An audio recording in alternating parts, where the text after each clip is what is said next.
If I get everyone's attention and quiet, welcome to your Public Works and Gang Reduction Committee.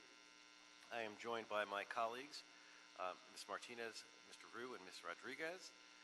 And we have a large agenda today, but we're going to try to get through it as best we can. So let's start, Mr. Espinosa. Are there general public comment cards? Yes, Mr. Chair. There are. So actually, we'll do general public comment at the end.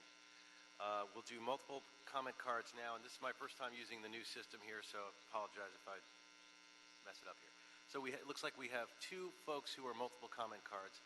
There were a couple of people who submitted multiple comment cards for items 4 and 5, but we're taking those items together as one, so those are not going to count as multiple comment cards, just so you know, in case you filled it out for both of those, that we will call you when that item is up.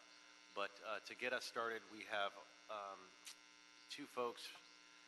Wayne Spindler, you can come up now for your multiple comment cards.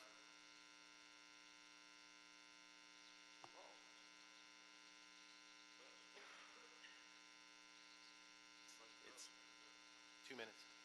All right, good. Oh, 2 minutes. All right, so go ahead there. Yes, so welcome to the mighty room.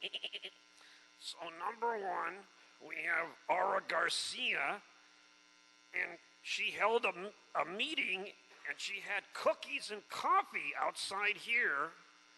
And you know what she told us? She told us, don't take my food. That's right.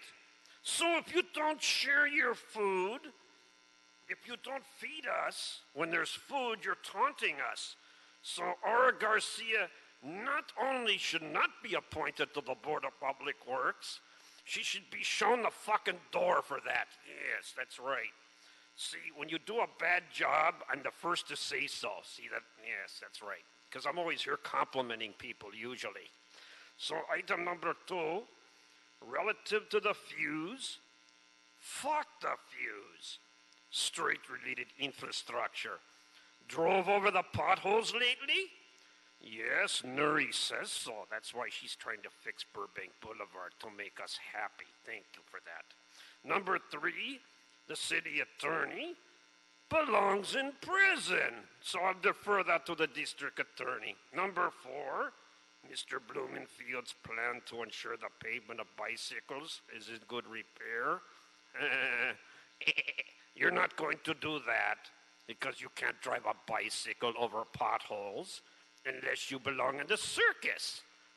Yes, circus animals like me, I can do it, but the rest of you know. Number 5, bike lanes again. Fuck bike lanes. Walk or buy a goddamn car. What is this biking shit? You don't need a bike. Could you imagine people here on a bike? David Rue would fall right off. And finally, the rest of the schedule, I'm out of time. Fuck you. Thank you. Mr. Herman?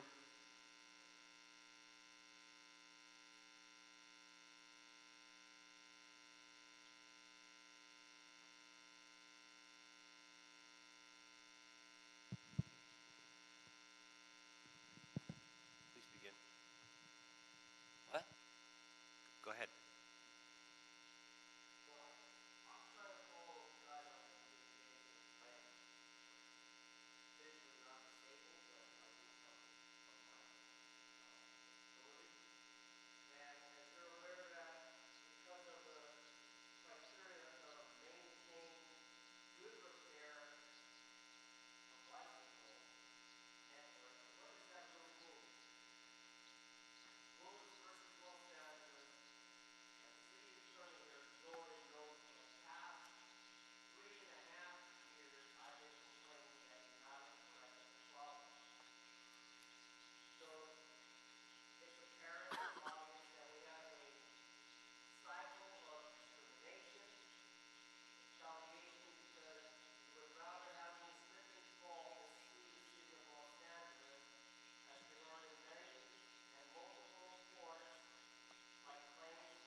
Okay, colleagues, I'd like to ask that we continue item 6.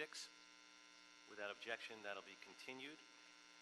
I'd like to ask unanimous consent that we move items 8 through 13 on consent. Seeing no objection. That, we have a card on 7? Okay. We will hold 7 for the moment, and we will move to item number 1. Mr. Espinosa, would you please read item number 1 into the record? Item number 1 is communications from the mayor and the City Ethics Commission relative to the appointment of Ms. Ara Garcia to the Board of Public Works. And I would like to ask Ms. Garcia to come to the podium. I believe she's here. While you're here, I had a good opportunity to meet with her. I really like your energy that she's going to be able to bring to the table. She knows the San Fernando Valley. Please have a seat. And, so if you could just provide us a brief overview of your work experience, how your skills can be used as a commissioner for the Board of Public Works.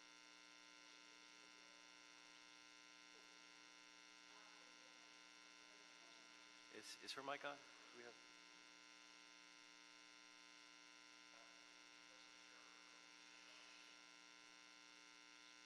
Possible to. Here we go. Okay. Great. Okay, thank you once again. Thank you for having me. It's an honor to be sitting here in front of all of you. A little bit about myself and the experience that I bring to the table to serve at this Public Works Commission is, for the past 2 decades, I've held leadership positions in different sectors of the work. I've held positions in the nonprofit world. I've held positions in the business sector. I've also held leadership positions recently now in higher ed, and past also my work here with the city.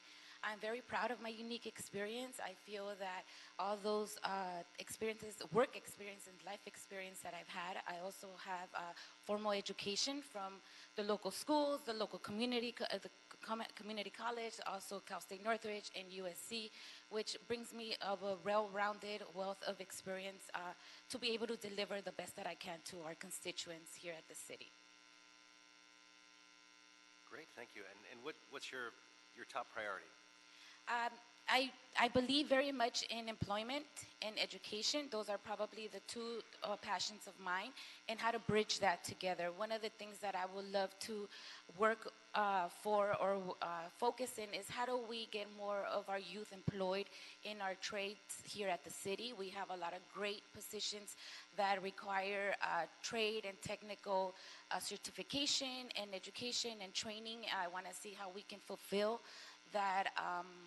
that piece here in the city. So those are the 2 of my passions, and how to bring them together along with government work. Great. Colleagues, any questions or comments? Seeing no questions or comments, I'll ask my colleagues will unanimously move your confirmation forward to the City Council with a recommendation to confirm. Thank you very much. Great, thank you. It's you. an honor. Thank you. All right, next, as I said, I was going to do 7 on consent. We do have a speaker card for that, so let's jump to that, to item number 7. Mr. Espinosa, if you could read that into the record, and we will take the speaker card for that as soon as it's in the record. Item number 7 is a report from the Bureau of Engineering relative to the vacation of Plummer Street between Darby Avenue and Zelza Avenue. Great, thank you. And especially, I know, Glenn, I know you travel all the way from the valley to be here for this, so I want to make sure we hear your comments. I make that hour-and-a-half trip every day in the morning, so I always appreciate when people make the trip. So if you want to use the podium, just grab the mic. There's either way. Thank you, Chairman Bloomfield. Glenn Bailey, President of Northridge East Neighborhood Council, and we did file a community impact statement on this item. Okay, well then you can have up to 3 minutes, I think. Which 3 minutes for the. which hopefully I won't need, but But you have it. we did consider this issue at numerous meetings of our Planning and Land Use Committee, as well as the full board of the Neighborhood Council on several occasions. We heard from many stakeholders, and the concern that folks have had, and actually this goes back to the early 1970s when the city was looking at that time revising the Northridge Community Plan, and one of the initial proposals was to master plan to put Plummer Street through the Cal State University Northridge, then San Fernando Valley State College.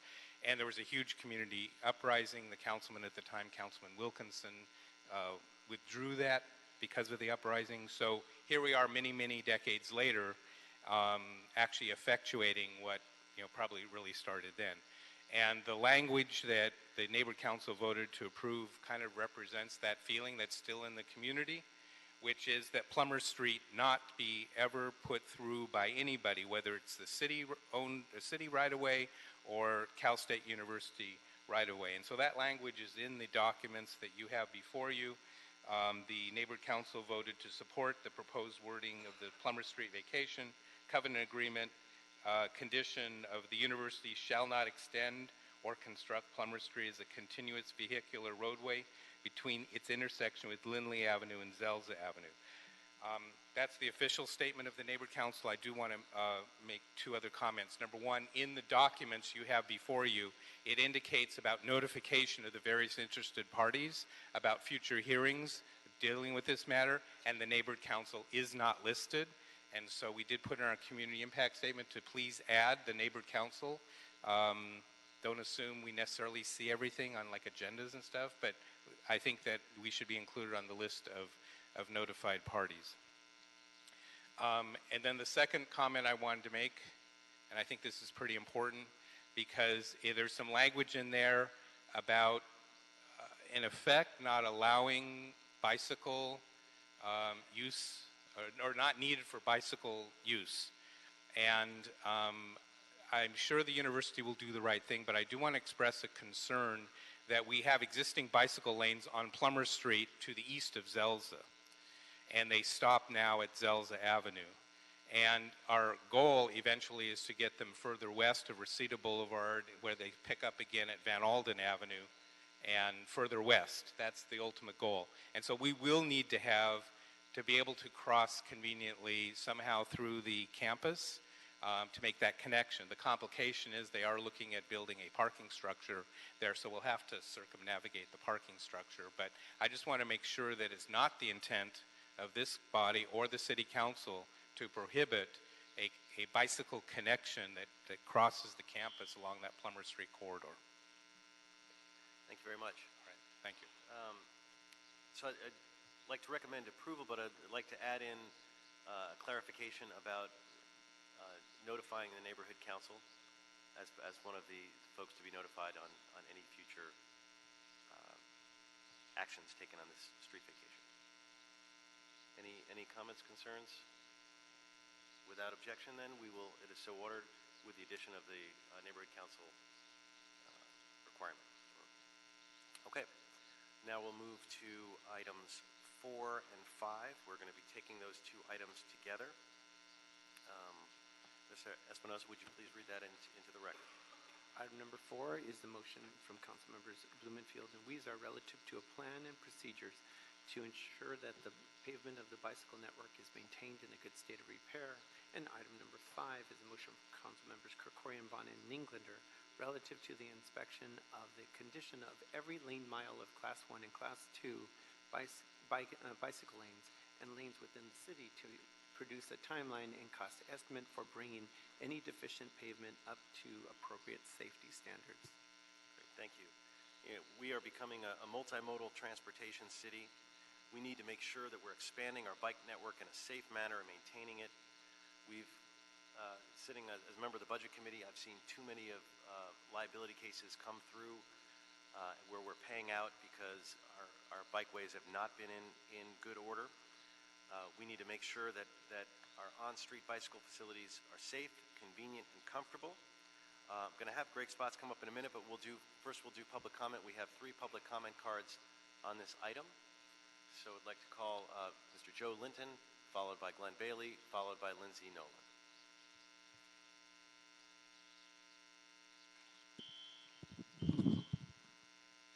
Hi, my name's Joe Linton. I think that these motions point to council looking in the wrong place to solve a problem that doesn't exist. The Blumenfeld-Huizar motion talks about new bicycle facilities. None of these lawsuits took place on new bicycle facilities. Out of 7 lawsuits, 1 took place on bike lane, and that was built in Porter Ranch in the 90s. It's not a new bike lanes. The Krikorian motion talks about bike paths, which are covered under a completely different part of the law, which the city hasn't lost $1 on a bike path crash since around the year 2000. I think that this is a maintenance issue with streets, and that when you take the focus onto bike facilities, which are a small minority of streets that make bicycles safer, you're solving the wrong problem. The problem's not the bicyclists or the bike facilities. Thank you. Mr. Bailey. Okay, Glenn Bailey's with a different hat now as chair of the city's Bicycle Advisory Committee. At our regular meeting last night, the committee reviewed both of these motions and did vote unanimously to support them. We are particularly, I do need to, before I run out of time, I need to say there was concern expressed about the 4th paragraph in 171142 S1. There's a concern that wording may stifle the installation of new bike lanes. Just want to express that concern. That's the 4th paragraph on your motion. However, we're very excited about the 5th paragraph about the report back, but hopefully leading to the comprehensive plan for the pavement of bicycle network is maintained in a good state of repair.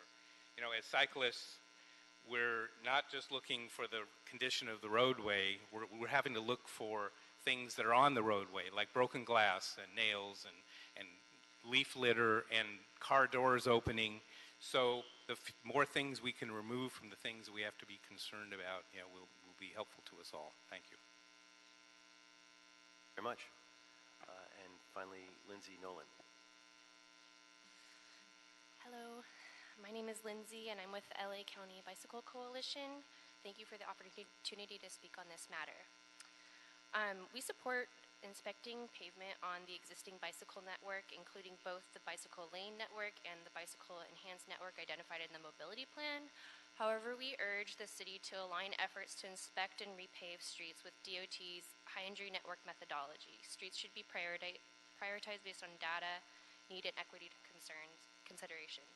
And I just echo what Mr. Linton brought up, that it's not about focusing on bike lanes or bike infrastructure, but all streets are legal places for people on bikes to be riding. So, yes, thank you. Thank you very much. So now we'll bring up both Bureau of Street Services and Department of Transportation, Greg Spotts and Jennifer Cohen. And just before we get started, certainly as one of the movers of this motion, it's not the intention to be just focused on new facilities, but it's very clearly about existing bicycle network and looking at the overall quality of the bike ways, not just the bike paths, but all the ways. But anyway, we'll move to the report, and if you could provide an overview of the new process in place to inspect and repair current bike networks, and give us a hint about where you want to go from there. Thank you. I'm Greg Spotts, Assistant Director of the Bureau of Street Services, and this is Nader Asmar of DOT. And I'll be giving the presentation. I'd like to walk you through a bit of a history of our efforts to proactively inspect, clean, and maintain the road surface of the on-street bikeway network. For a long time, there have been constituent service opportunities to fix things in the bike lane network. We have a 3-day pothole turnaround time, and we've had hundreds, if not thousands, of service requests from the cyclist community that have been handled through those channels. We also do special posted motor sweeping on request, and all those things have existed. But what I'm going to be talking about is a proactive effort to systematically inspect, motor sweep, and maintain the road surface of the on-street bikeway network. These efforts, us in BSS in collaboration with DOT, really began after Executive Directive 1 from Mayor Garcetti, which was the Great Streets Executive Directive. And after that, the various bureaus, the Department of Transportation and the Department of City Planning, were encouraged to put together a joint budget package for Great Streets to try to support these new ideas. And in the first joint budget package for Great Streets, which was proposed in the fall of 2014, BSS included a motor sweeper position so that the 15 Great Streets corridors could be motor swept regularly. And we anticipated that bikeways might be installed on those Great Streets corridors, and that's one reason why we asked for that position in the fall of 2014. And that position was funded in May of 2015, and in that same time period, Reseda Boulevard, Great Street, was resurfaced, and a very interesting protected bike lane was installed there near Cal State Northridge. And the protected bike lane was narrow, and our regular sweepers didn't fit in there. And so we acquired a mini sweeper, a very small sweeper that looks almost like a ride-on lawnmower, so that we could sweep that. And so by the summer of 2015, the new dedicated Great Streets motor sweeper operator was using our new mini sweeper to sweep Reseda regularly. And I would say this is really the first time that DOT and BSS were able to proactively maintain a new type of bike facility rather than wait till somebody told us that it was dirty. Subsequently, Mayor Garcetti launched the Vision Zero initiative. And just like Great Streets, the same group of departments were encouraged to put together a joint budget package for Vision Zero. We developed a joint budget package. DOT is really the lead on those packages, and it includes all the 5 bureaus and planning and any other departments that might contribute. And in November 2015, in the first Vision Zero joint budget request, BSS requested 3 dedicated positions to start proactively inspecting the on-street bikeway network. And those positions were not funded in May of 2016 for the 16-17 budget. Again, in November 2016, there was a second round of joint budget requests for Vision Zero, and this time BSS requested 6 positions so that we could inspect and motor sweep the bikeway network. And those positions, unfortunately, were not funded in the spring of 2017. Separately, we sought funding to do a round of proactive inspections on an overtime basis in the mid-year FSR in January 2017, and that request also wasn't funded. So we found ourselves in June of 2017, having spent 2 years trying to get resources, and we hadn't gotten any. And I'm a member of the Vision Zero Executive Steering Committee, and in early June, I brought to the committee, and that committee is chaired by my good friend Salita from DOT, I brought an idea that we could take a little bit of unspent Vision Zero construction dollars that wouldn't be spent because the designs for the projects hadn't been completed yet, and use that to do a one-time comprehensive inspection of the bikeway network so we could understand the road surface condition of that network. And that request was approved. And so in June 2017, we did a comprehensive inspection of all of the bikeways that were on the DOT's current map. And when we did that, we identified more than 300 small asphalt repair locations, and all of those locations were fixed. We also identified places that needed motor sweeping, and we did one-time motor sweeping in those places. But a more serious thing that we uncovered in those June 2017 inspections is that there were 200 locations where the bike lane pavement needs to be removed and replaced with new pavement. And we call those large asphalt repair locations. Large asphalt repair means bigger than what a pothole truck can do and smaller than a curb-to-curb full block resurfacing project, basically milling out 5 to 10 feet wide for several hundred feet. So we identified 200 of those locations, and we began to seek funding to try to address those locations because the normal pothole program doesn't remove pavement, it just puts more asphalt on. So we didn't have the means to do those with existing programs. So When the council considered the Complete Streets package for Measure M and SB1 in September 2017, 6 bikeway maintenance positions were finally funded and established. And so that means that in the metro, there's now a dedicated street services supervisor for bikeways, a motor sweeper operator, and a truck operator who can help remove the debris picked up by the motor sweeper operator. And in the valley, there's another 3-person team. So we've been hiring those positions. And in that same report, that September 2017 report, $700,000 was provided on an overtime basis to get a start on those 200 large asphalt repair locations. I'm pleased to let you know that as of Monday, we've completed 19 of those 200 locations, representing 87,000 square feet of repaved bike lanes. That's 1.5 lane miles of new bikeway pavement since November. But we are doing that work with existing staff on weekends, so there's a limited pace that we can proceed with that work. We believe that there's about 20 lane miles of this bikeway repaving that need to be done at a cost of approximately $2 to $3 million. And we're on a slow pace to complete that, just using existing staff on overtime.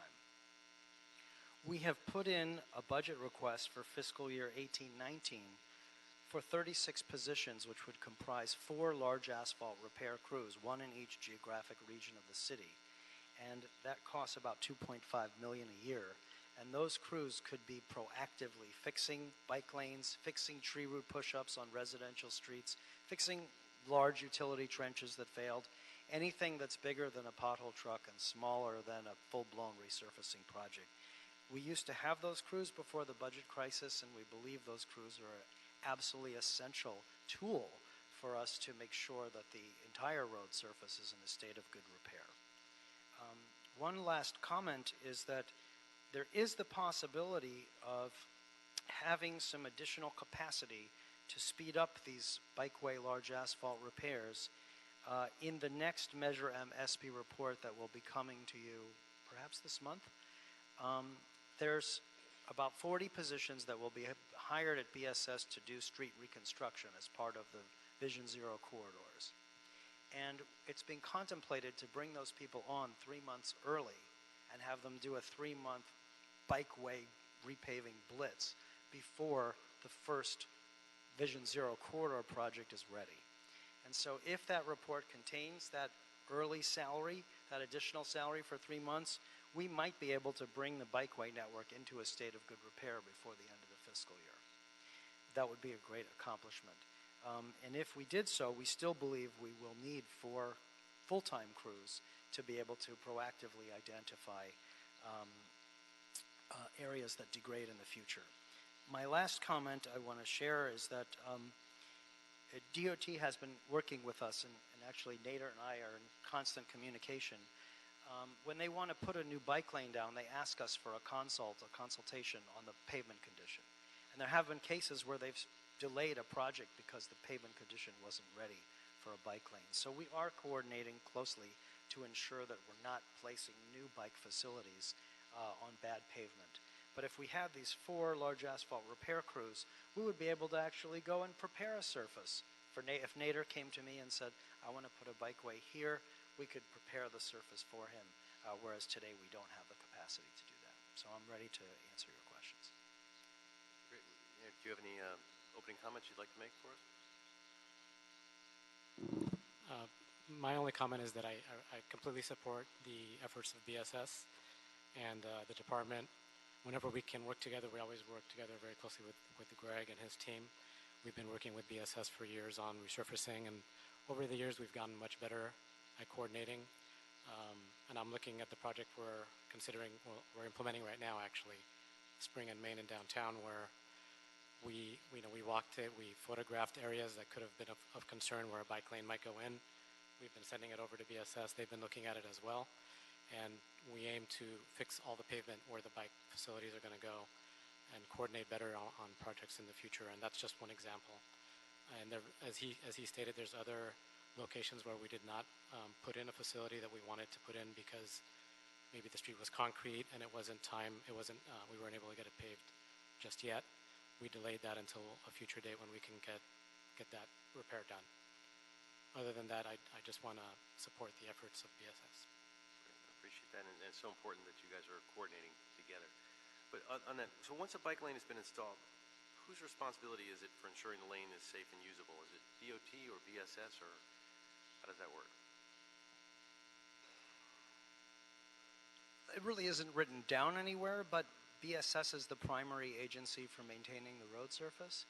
And what we haven't been staffed to do in the past is proactively inspect the bike lanes as a special facility with special needs.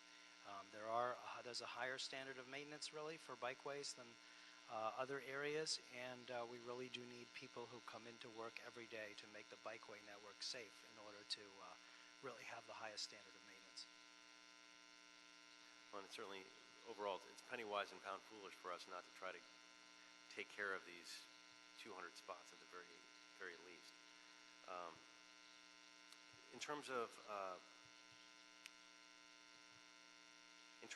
the cause of the damage to the bike lanes, is it different than just regular street damage? Is there something unique to what makes a bike lane problematic versus a street? On an asphalt street, we're just talking about the same types of deterioration that you see in streets in general, whether it's rutting and shoving or the pavement gradually cracking and breaking up. Sometimes it's a result of utility trenches that have been made, in the bike lane and haven't been properly put in. We do have a very special and expensive issue on concrete streets. The city currently doesn't have a program to remove and replace in concrete streets that have finished their service life. And almost all of the concrete streets are about 75 to 90 years old at this point. They're all near the end of their service life. They all have been trenched many, many times, and I'm sure all of your constituents have shown you places where they were repaired in asphalt rather than concrete. And one of the things we really will need your leadership on at the council level is to figure out a way to use some of the new Measure M and SB1 money to have concrete reconstruction crews in the city. Because right now we just don't have the staff or equipment to rebuild concrete streets in concrete. And there are places in the city where that's the best thing to do. And some of them have bike lanes on them. Martinez? Mike's on. Sorry. I want to reference the article in LA Times where it talks about the $19 million that we've paid out to either cyclists or people who've died on our streets. And in the article, it mentions that the Bureau stopped inspecting streets 5 years ago. Is that true? Before the budget crisis, we had an annual project where we inspected a whole lot of the public works infrastructure proactively. And one of the things we did was we were regularly inspecting the road surface of the arterials. We've reinstated inspecting the arterials as of the fall of 2016. So once we were able to fill a bunch of vacancies in the supervisor positions in the street maintenance division, we picked that back up. So we are now regularly, proactively inspecting the arterials. So then it's not correct. The article, I mean, it's kind of vague because the article clearly stated that we had stopped inspecting streets 5 years ago, and that just seemed, I didn't know that, so I was actually quite shocked. There was a time when we didn't have enough supervisors to proactively inspect all the streets. We currently have enough supervisors to proactively inspect the arterials on a regular basis. We don't currently have a program to proactively inspect the local streets. We are currently inspecting streets again. The arterials, yes, the major streets. The other thing that I recall reading was that according to this article, 19% of the bike lanes are on streets graded D and F. Is that true? I can't independently verify that figure, but it very well may be true. One of the cases that was cited in the story is the case on Reseda Boulevard, the Yao case. Yeah. And I looked at that location on Google Street View this morning before coming to see you. And it's a 20-something-year-old street with a 20-something-year-old bike lane. So it isn't that somebody put a bike lane on a new bike lane on a bad old street. It's that the road surface and the bike lane all need to be resurfaced. And there are many places that we have resurfaced arterials that have bike lanes. And what we're talking about here is something separate, where we're maintaining the bike lane separately from the overall resurfacing program in the city. And, well, the reason, Mr. Chair, I was asking those questions is I want to know how often we're inspecting our streets. And I assume that, I would hope that we inspect the bike lanes just like we would any other street, and follow the same process. Just like we close streets for cars when we have to repair potholes and do resurfacing, I believe the same thing needs to be said for people who ride our bikes. And so I think they go hand in hand. So I didn't understand what, I Mr. didn't Spindler, completely. please don't clap inappropriately. One warning. Sorry, Ms. Martinez, for the interruption. So that was my only questions that I had. According to this article, I wasn't sure where they got these facts from or these stats from, but thank you for clarifying that. I'm pleased to tell you that now that we have 2 bike lane specific supervisors, the bike lanes will be continuously inspected. Well, So they will be inspected at a higher frequency than the arterials are being inspected. And one last question. The 36 positions is this in the upcoming budget? This is your upcoming budget request? Correct. For 2018, 2019? That's right, for 36 large asphalt positions repairs. For large asphalt for large asphalt locations that would also include our bike lanes. On bike lanes, on residential streets, I'm sure you all have constituents who have tree roots pushing up the curb lane on their quiet residential street. Those have to be milled out. Again, you have to remove that root by milling out the pavement, and these crews would be able to do that work too. We have hundreds of those type of locations in addition. And if you Mr. Herman is interrupting again. Mr. Herman, it looks like you're leaving, so please escort him out. You're now officially kicked out of the meeting. Thank you. Continues to disrupt the Mr. meeting. Spindler, you're out of the meeting as well. We do public comment at the end. You're interrupting this meeting. You lose your public comment for today. Please remove him. Mr. Spindler continues Mr. to Spindler is disrupt. continuing to talk. He would have his opportunity for public comment at the end, but he's forfeiting it by getting kicked out. That's it, thank you. Sorry. Mr. Rue. Thank you, Mr. Chair, and thank you for, again, bringing this important issue. And I think this highlights the major debates that we had earlier in the year during the budget cycle when we had the whole comprehensive plan for street resurfacing. And now we're going to be tackling DNF streets as well as concrete because of Measure M and SB1. So that's actually my question. You were asking about the need for a concrete streets plan. Isn't the department's currently, because I know in this year's budget, last year's budget, which is this year's budget, there was about $1 million allotted for concrete streets, and the departments are coming up with a plan on how to tackle our concrete streets, not just particularly for those for bike paths, but just concrete streets in general, since it was never been touched for 80 plus years. Yes, and thank you for your leadership in bringing that new funding forward. At present, that funding is with the Bureau of Engineering, and the idea is they would design the projects and contract them out. As you know, we did a pilot project in your district with city forces, and we proved to be quite cost-effective and constituent-friendly. And so we would be very interested sometime in the future in talking about building city forces' capability to replace concrete streets in concrete. Great. So I concur with you, and hopefully we could increase that budget so we could try to do more repairs throughout the city with concrete streets. And you also mentioned you have I don't know if I heard it correctly, but a quarterly report on Measure M dollars, or it's not quarterly, but the CLA and CAO are bringing regular reports to council for direction and appropriation of funds, and the next one is coming in the next 2 to 4 weeks, I believe. And that may give the council an opportunity to advance the hiring of the reconstruction crews so that we could do hundreds of these large asphalt repairs on the bikeway network this fiscal year. Okay. So this motion with particularly looks at bike lanes, we could assume that it is subsumed under the overall Measure M and SB1 repair strategy. Or are they operating in two different tracks right now? I think that Measure M and SB1 is providing us a funding vehicle to develop a bikeway maintenance proactive program, and we do have a very clear vision for what that program needs. And we got the first 6 positions in September, and we hope to keep adding to that so that we can really fully implement that program. Right. Well, again, this is a brave new world since we got this new funding.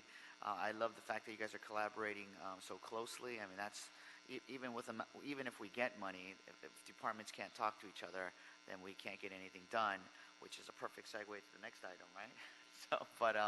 But it's great to see BSS and DOT working together so closely, hand in hand.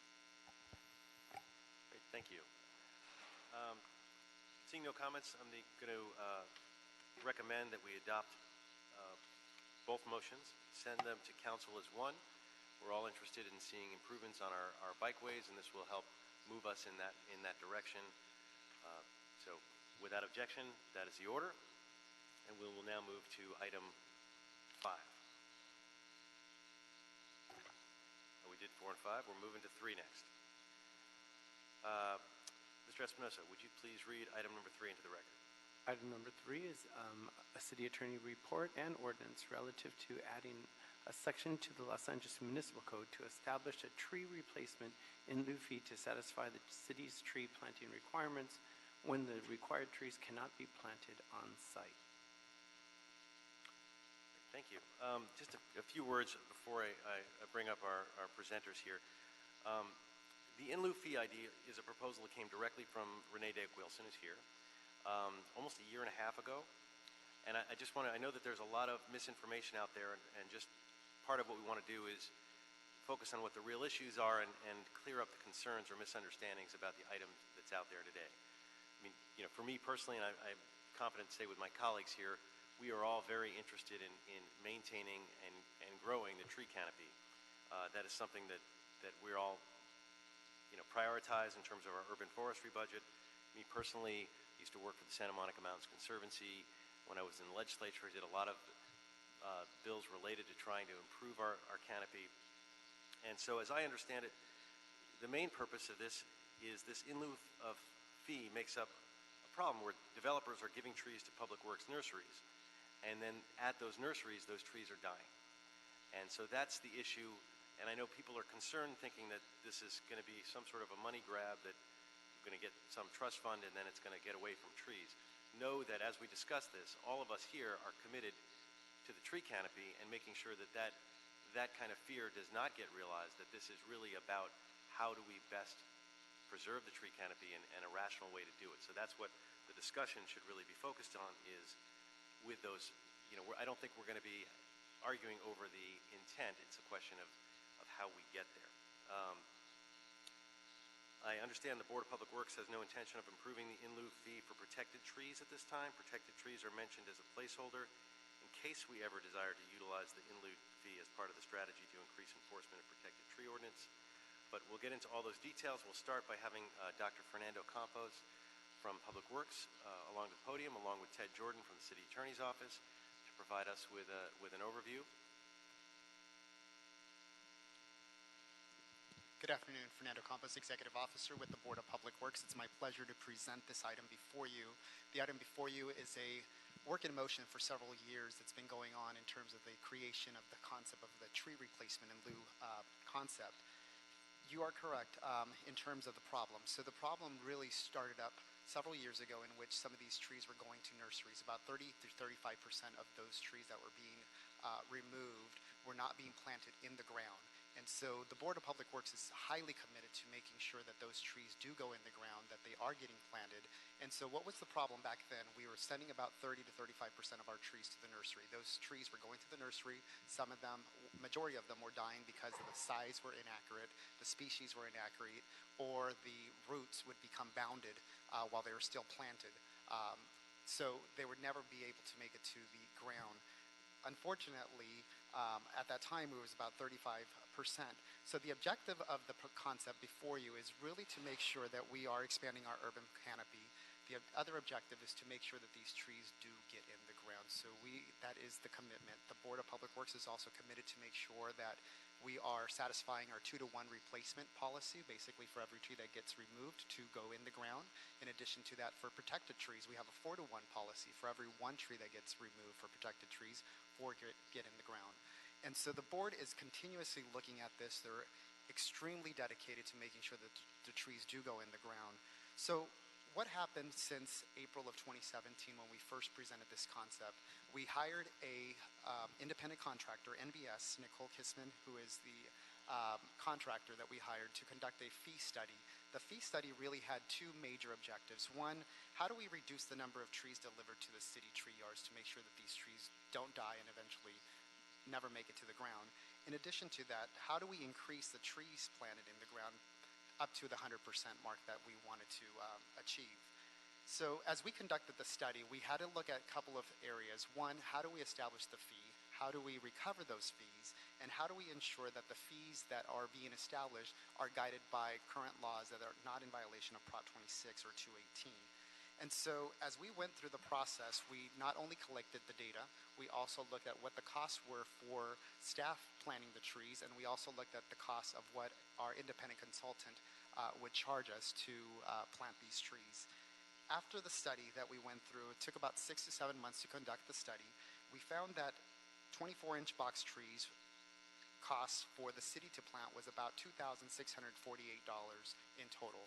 This included not only the procurement of the tree, but planting of the tree, the inspection of the tree, and then watering and maintenance of the trees for a 3-year period. So this is the true cost if the city were to plant those trees, procure the trees, and maintain those trees.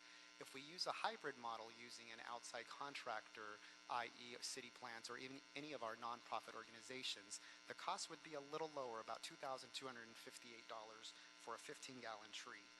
And so the item before you establishes an ordinance in terms of the fees. We do have 3 tiers that are being proposed. The first tier that's being proposed is for trees that are being removed and not being planted, but taken the option to deposit the in lieu fee. Those trees coming from the planning department's fees would be $2,612. How that number differs for the first numbers that I gave you, if the city were to conduct our own costs, the cost for the 24-inch tree would be $2,648.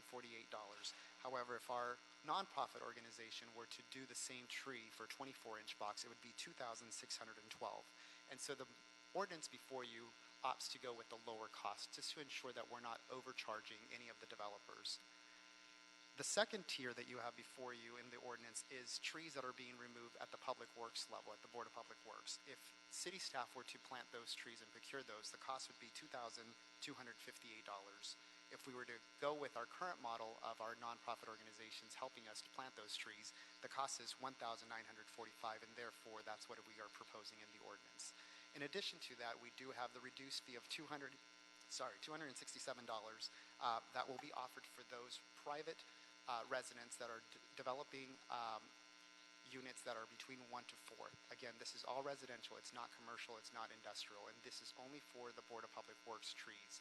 Just to be very clear, all developers that are submitting a permit request through the Department of Planning, those trees would be at the higher rate, which would be the $2,612.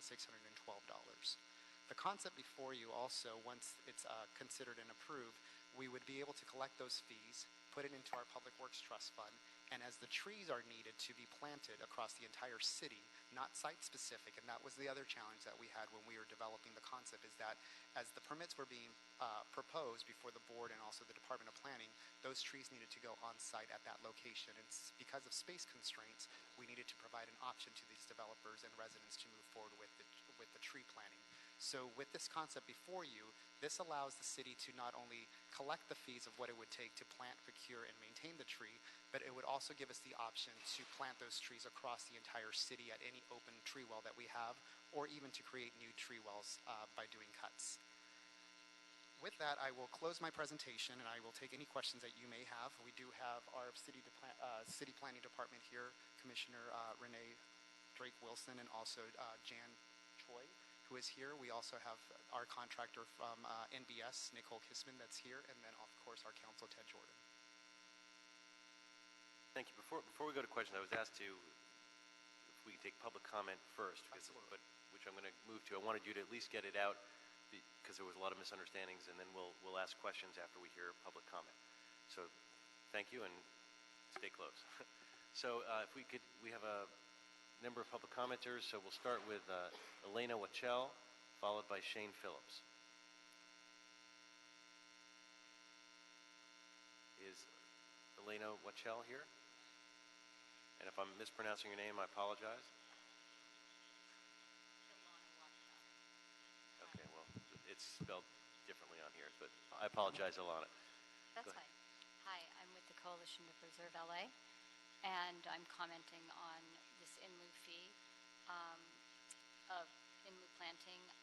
The biggest worry to me is that it becomes a loophole for, in our already stressed out urban tree canopy. We're begging for trees, particularly in areas like Councilman Rodriguez and Councilman Martinez's districts in these very low income areas. We really, we know we don't have trees in those areas. And the other thing, before this gets placed, maybe we should do a citywide sort of census of available land. Where is the land? I mean, I understand that part of the argument is, well, there aren't enough spaces, available open spaces to plant these trees. But yet we haven't even really done a thorough investigation of where there's available land. So that's one of the concerns that I have. And really the data, the data that's being used, and looking at alternatives beyond just an in lieu fee would really be appreciated. Thank you. Next, Shane Phillips, followed by Jill Stewart. Hey, good afternoon. Shane Phillips with Central City Association. In downtown LA, and actually in a lot of locations throughout the city, small parcel sizes combined with large buildings often make it impossible to plant trees on site, and the in lieu fee will help solve this problem. For tree replacements, this proposal will let the city use the in lieu fee revenues to buy appropriate trees as needed, rather than having to guess what trees will be needed ahead of time without knowing where they'll go or when, and sometimes letting them go to waste. And this wasn't really discussed, so I just want to make this extra point that I think this actually will allow for a more rational approach to tree planting, where we can actually plan and plant entire corridors rather than having trees planted just where development happens to take place and leaving everywhere else kind of blank. So CCA would like to thank staff for their work and the City Planning Commission as well, and we hope that the committee will approve this today. Thank you. Thank you. Next is Jill Stewart, followed by John Vasquez.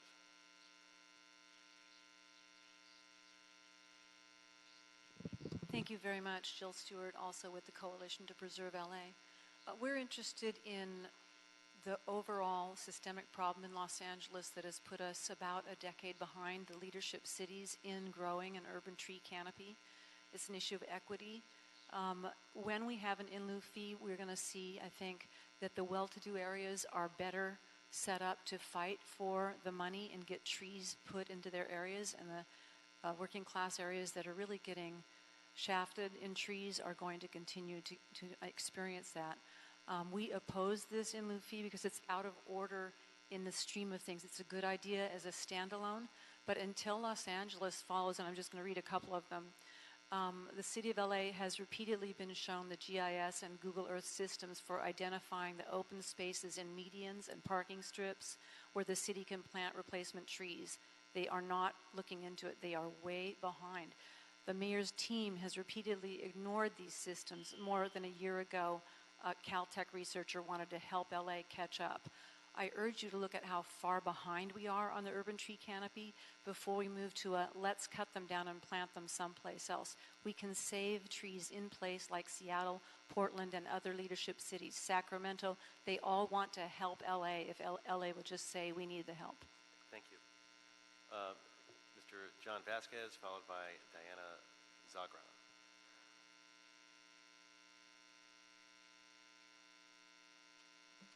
Good afternoon. Thank you for allowing me to speak here. I have some notes. I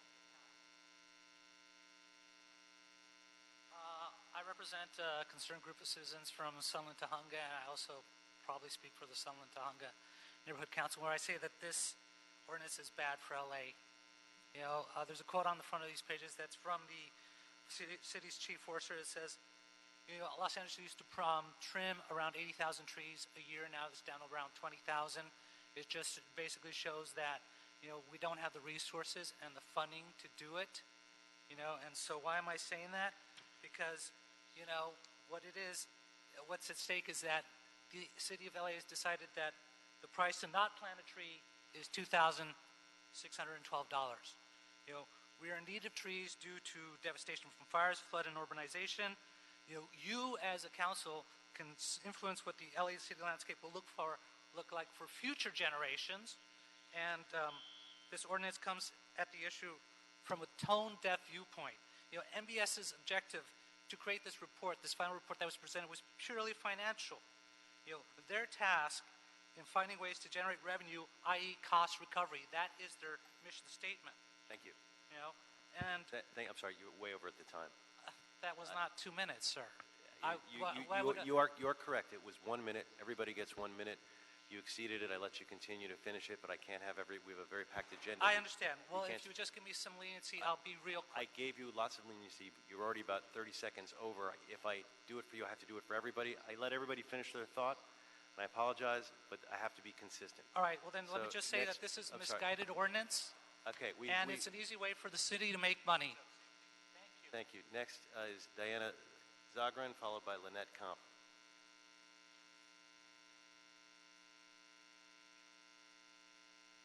Hello, council members. Diana Zogran. I am an environmental and horticulture scientist. We don't want trees to go to the nursery and die. We don't want them planted at densities that are horticulturally unsound, which makes for the fact that they'll never reach maturity anyway. But this ordinance addresses the problem. It's a step in the right direction, but it's the wrong ordinance for this situation. It's a simplified solution to a more complicated problem, and it's not founded in science. There is assumptions made that we haven't done the studies for. San Francisco did a census, found 40,000 available places to plant their street trees that they didn't know they had. And I just want to leave you, and I want to say, where's our study, right? And I want to leave you with one final thought. There's only 2 times in the history of life on Earth when CO2 was in extremely high concentration in the atmosphere. It was the combined work of trees and their mycorrhizal fungi that removed that concentration. There's hope and there's opportunity in that I'm sorry, fact. the time is expired. And we're in a position to engineer it if we make these plans based on science. Thank you. Okay, Lynette Camp, followed by Joanna Diatino. Good afternoon. Thank you for the opportunity to speak. I am in support of the in lieu fee for street tree replacements that preserves our canopy cover, and I trust you that they're not going to go into the yard, they'll go into the ground in some rational fashion. I'm very concerned about the application to native protected trees because canopy is not the full issue there. We're looking at species diversity, we're looking at habitat. For the protected trees, we also run into the same problem with, square feet on the ground. And the alternative suggestion that I would like to encourage you to consider, and it will come up again, is to include in the protected tree ordinance smaller maturing trees, the toyon and the elderberry, which have excellent habitat value and can be plunked in the side yards and don't require, I love me those oak trees, but when you've run out of room to replace the tree that you took out of that species, to at least allow there to be alternative smaller native species that could go in. Thank you very much. Thank you. Next, we have Joanne D'Antonio, followed by Hugh Kenny. I'm Joanne D'Antonio. I'm chair of the Neighborhood Council Sustainability Alliance Trees Committee. And while this sounds like a green idea, it actually is not, because it could create a free-for-all for removal of mature trees. And there is a lag time between the time that mature trees, that saplings become mature trees. Mature trees give us clean air and mitigate heat island effect. Saplings do not. So what we want to do is make it harder for developers and people to take out trees, and this makes it easier. Until we have a mechanism in place to really plant effectively, if we're behind in planting the trees, let's find a way to get those trees planted. Let's dig the tree wells, and let's just do it without needing an in lieu of fee. Thank you. Hugh Kenny, followed by Mark Kenyon. Yeah, hi, I'm Hugh Kenny from Silver Lake. I got a Facebook post from the Sustainability Group. I know they're a good group because I've watched their flow of information. I've seen some of them in CFAC. I wish you'll defer to their recommendations. I don't know the facts. I've been busy trying to stop a tree from being ripped out, killed, or removed, to use the proper language, in Silver Lake on the other side of the fence where I live. You can say that it's not that, but it appears to be cash for trees. City is always scrambling for money, and looks like cash for trees. And cash for trees, if I were still a Catholic, I would say qualifies as a new sin. Thank you very much. Thank you, Mr. Kenyon. Jamie Hall, followed by Renee Dake-Wilson. Good afternoon, council members. My name is Mark Kenyon. I'm here representing Northeast Trees. I'm our executive director. I'm an expert on trees in the city of Los Angeles, and I'm here representing the underserved and disadvantaged communities that we serve throughout the city. We support the idea of an in lieu fee. We understand all the problems that this ordinance is intended to solve, and so we support that idea. Unfortunately, we cannot support the ordinance that's here before you. The development trees and the protected trees, so sections 1221 and 4603 that were added to the ordinance, and the city attorney's recent expansion of the language in subsection D of the proposed ordinance will create a situation where we will in fact lose much of our canopy. So we would urge you not to take this ordinance as it's currently developed, and we would have you go back and look at, in particular, subsection D and the unintended consequences we think are happening there. Finally, in my last 6 seconds, I'd like to say that the study that was done that talks about the estimated costs of trees, those costs are underestimated in our opinion and are based upon a very optimistic view of what it costs to water trees, particularly trees that are street trees, where you don't have to do a lane closure. Thank you very much. Thank you. Next, we have Renee Dake-Wilson.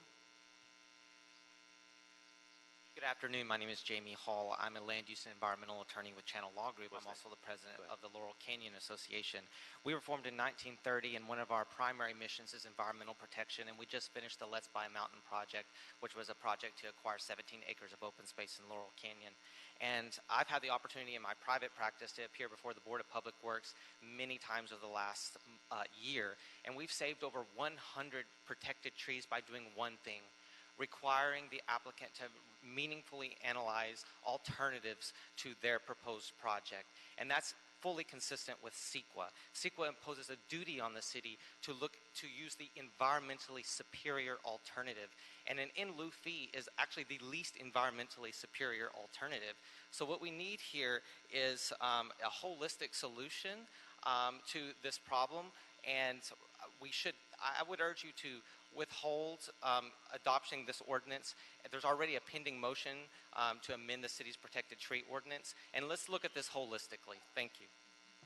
Thank you. Next, Ms. Wilson. Hi, I'm Renee Dake-Wilson. I'm an architect and the vice president of the City Planning Commission, and actually started working on this 4 years ago. I think there's some basic misconceptions about the ordinance. There are two branches of it. One is to do with public works. The one I've been pushing along has been through the Department of City Planning. In City Planning Commission, we have an urban tree canopy, often under our guise. We review large projects and often small site, tall building means a large number of trees are required, which cannot all be fit on that site. We had a number of projects come before us that would have like a 5-gallon bucket with a very small tree on a roof deck, not fulfilling any of the needs or desires that we want to have for our urban tree canopy. So as such, we've developed over the last 4 years an in lieu tree fee. These would require that the dollars be spent rather than putting a small tree on a canopy on a roof deck in an area where it can't be seen. It could be put in the surrounding area. There has been a fee study to establish how much it would cost to plant those trees in that area, and the work will be done for that fee out of the Public Works Fund that has been designated. These are all large sites in urban cores for the Department of City Planning in lieu fee. And also, I'd like to also correct a misconception. The city has done a mapping of street trees in the city of Los Angeles. We know where there are holes and missing opportunities for trees. Over the past 4 years, we've met with a variety of groups and gotten approval from CFAC, Public Works, CCA, Department of City Planning, various council members, South Park, Bureau of Street Services, Street Tree Division, City Plants, Urban Forestry, and several members of the City Attorney's Office. So thank you for your consideration. Next we have, not on the public comments, but we have our Commissioner, Heather Repenning, would like to speak as an expert witness, member of the... Good afternoon, committee members, council members. I just wanted to share my perspective. I worked on this for about 2.5 years with Commissioner Dake Wilson. This is not about making it easier to remove trees. This is making sure that our policy of replacing trees 2 to 1 is upheld. Our board, at least once a week, we approve permits to remove trees. Anything in the public right-of-way comes to our board, and protected trees on private property come to our board. And it is one of the hardest things that we have to do, because we look at these pictures of these beautiful trees that are going to be taken out, and they're for good things like better sidewalks, for affordable housing developments. A lot of our trees are old, a lot of them are diseased, and so we're going to lose trees. We want them to be replaced at a 2 to 1 ratio. That's our deal. And so what we were finding for a long time is that rather than putting them back on site because there weren't enough tree wells on that property, that the applicant was choosing to send a tree to the nursery.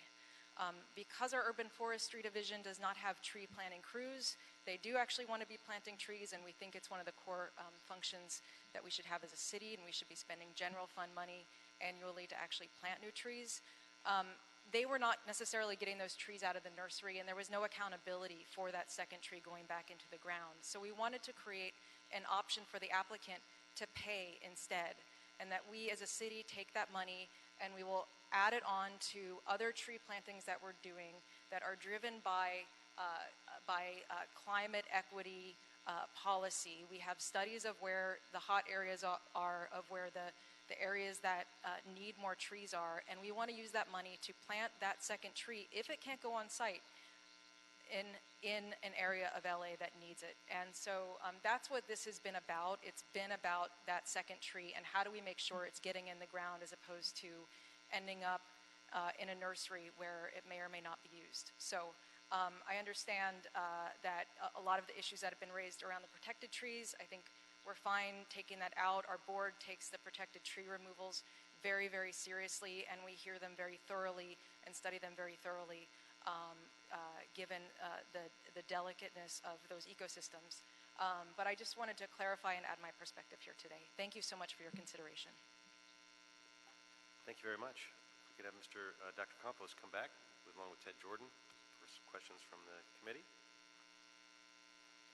And I guess I want to get us started with the issue of when you can and cannot, under this proposal, use an in lieu fee. Because as I understand it, I mean, we have a similar situation right now. If somebody wants to use the tree, they have to meet certain requirements. They can't just willy-nilly decide that they don't want to plant that tree on site. Is that correct? That is correct. So we do have two options. It's bifurcated into two different scenarios, one with the Department of Planning and the other for the Department of Public Works.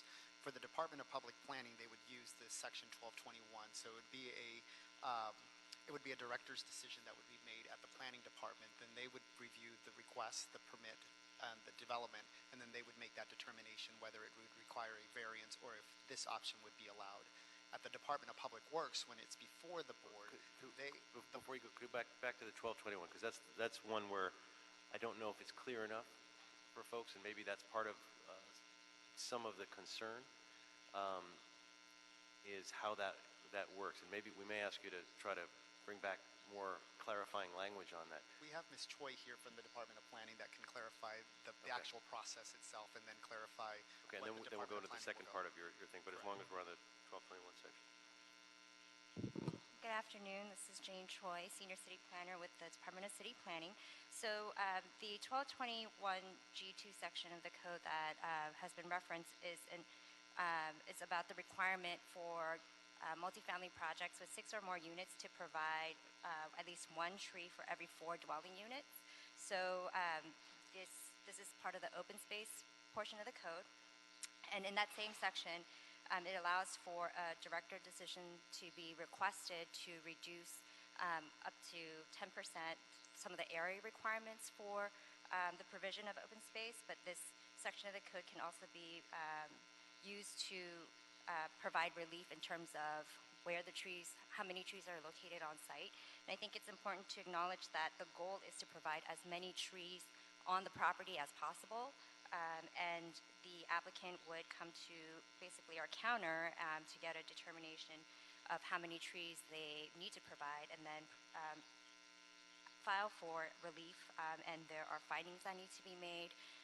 We can work with the applicant on the site plan to make sure as many trees are provided on site as possible.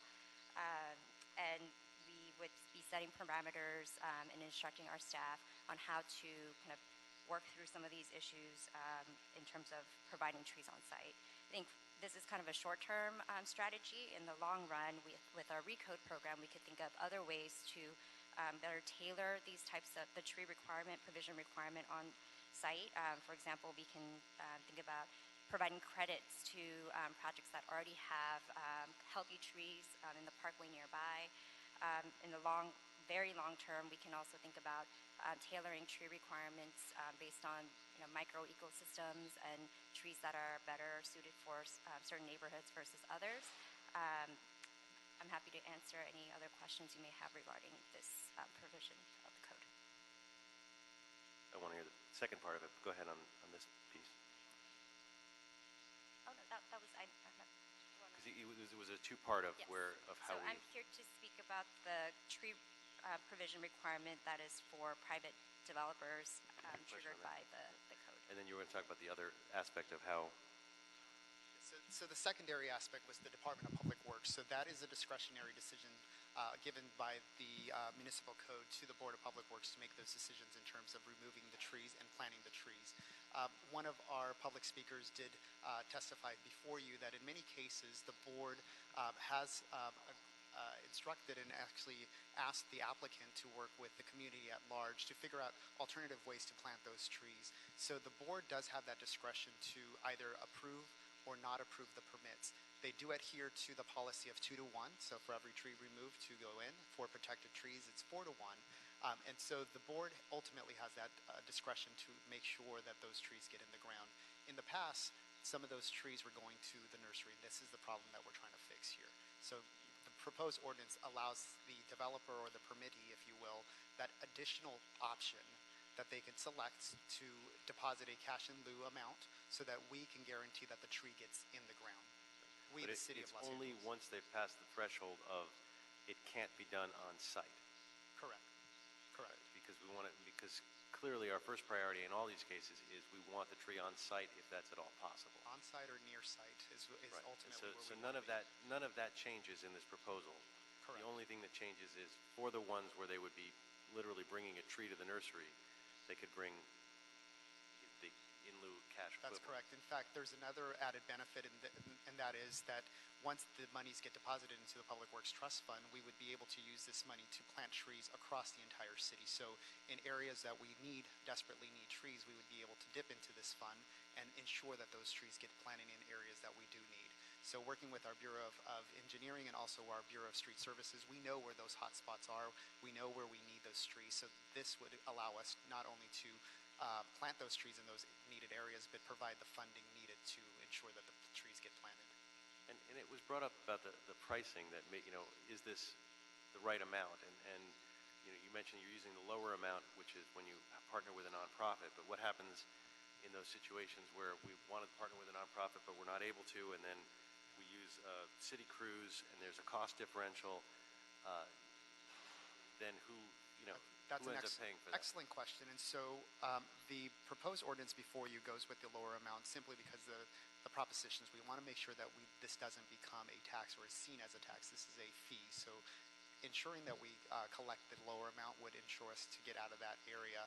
The fee study does also recommend a true-up or another fee study, if you will, within the next 1 to 2 years. Since this is a pilot concept, we would come back within the next year or two and look at the actual experience that we've had with the tree replacement and loose scenario, and then come back with a more up-to-date fee study. So for right now, we're proposing to go with a lower amount. Okay. I know my colleagues are eager. I've got a bunch of questions. Mr. Root? Oh, okay. Ms. Martinez, go ahead. So I don't know if this plan is perfect, but I can tell that the current program is just not working. So raising fees, to me, would also mean money just sitting there. And how do we ensure that those trees are actually going to get planted? That's my first question. My second question, I want to figure out a way to perhaps develop a special fund per district so that we can ensure that our trees are going to get planted. So I appreciate people looking out for my district, but we live there. Right. So one way that we can work on the second part of your question, which is ensuring that the monies are being used in the areas that we need and by districts. So currently the proposal is to bifurcate these 3 different fees into 3 different buckets. We can actually go into each of those buckets by council district if you'd like, and we can start allocating those funds. So once we receive the monies, we would look at where the hot spots are or where we need those trees to be planted, and then have those monies allocated by district, if you will. Repeat that again. So once you collect the money, would the money go directly back into our districts depending on where the trees need to be replanted? That would be our primary focus. And you can dedicate the money per district in that way? Correct. We would work with our Bureau of Street Services, of course, our Urban Forestry Division, to make sure that we're planting the trees in alignment with where we need the trees to be at. Just as a follow-up, are you suggesting that the in lieu fee goes where the development is, it stays within that district? No. No, not at all. We know where the gaps to go are. across the entire city. We know where the gaps of trees are, Right. and so we would ensure that money goes towards replanting the trees where they're actually needed. It's a matter of prioritization. So for us, going to the hot spots, that's where we want to go first, but then we can also add the council district layer to that, and then we can also work with the council districts across the entire city to make sure that its fair share or equitable share is being used from this in lieu fee. My other question I had is there a way to leverage the in lieu fee towards dead tree removal? Absolutely. So in areas where there is a tree dead, where we would be able to remove the tree, we would then go ahead and use this money to plant that new tree there. So there is a cost to remove the tree. We would look at that experience and see how much the cost would be for the tree removal. But that's not in the ordinance. I just want to make sure that that's where is... Correct. But if the tree is dead at a specific site, we would be able to remove that tree and then plant the new tree in that specific tree well.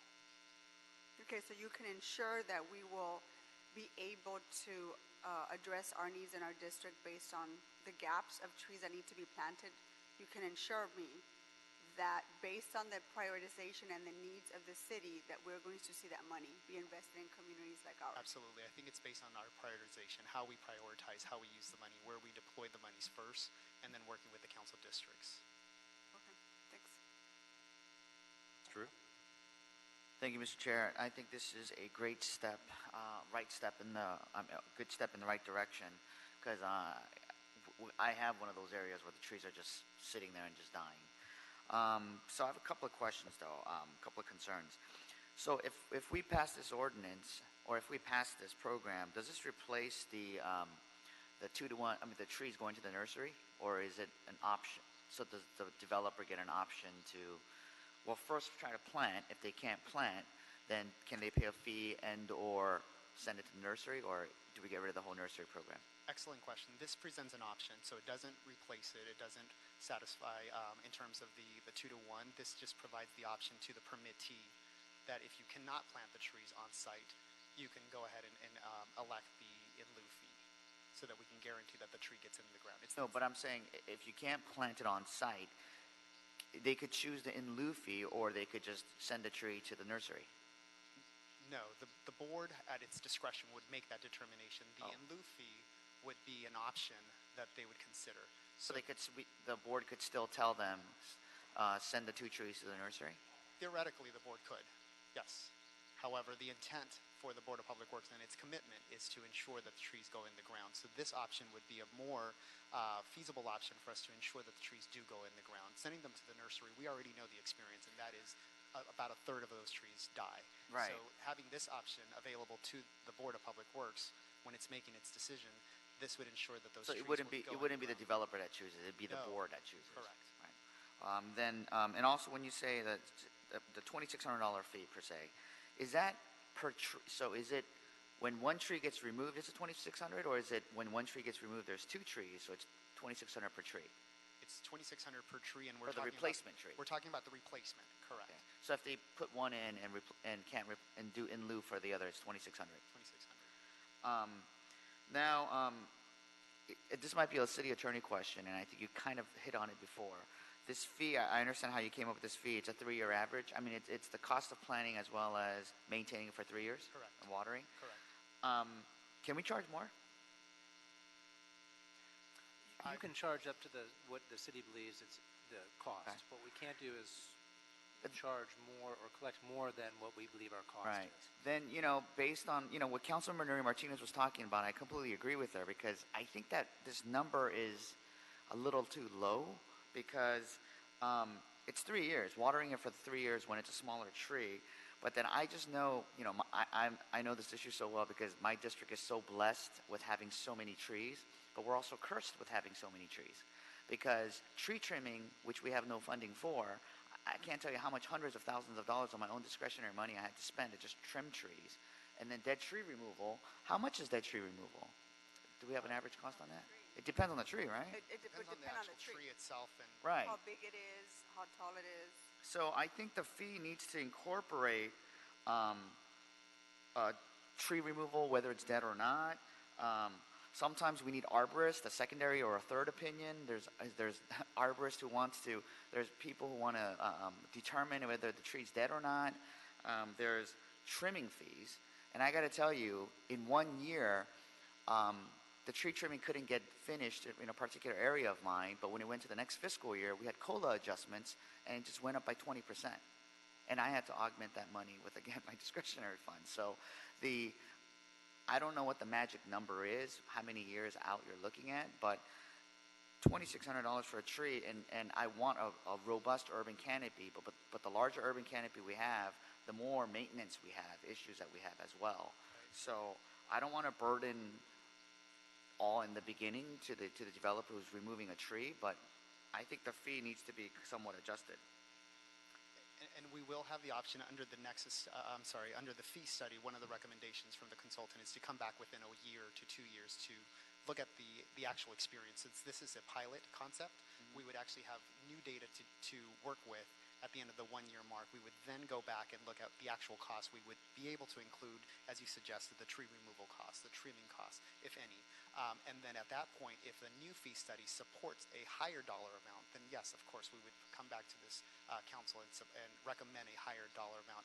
At this point in time, based on our fee study, we are recommending this amount just to make sure for 2 things. One, we were able to validate these numbers based on the consultant's methodology. And then number 2, we want to make sure that we're not over collecting. If if we do overcollect, then we get it into a very gray area in which we have to then start reimbursing back the developers, or two, it may be a violation of one of our California laws. I do have Commissioner.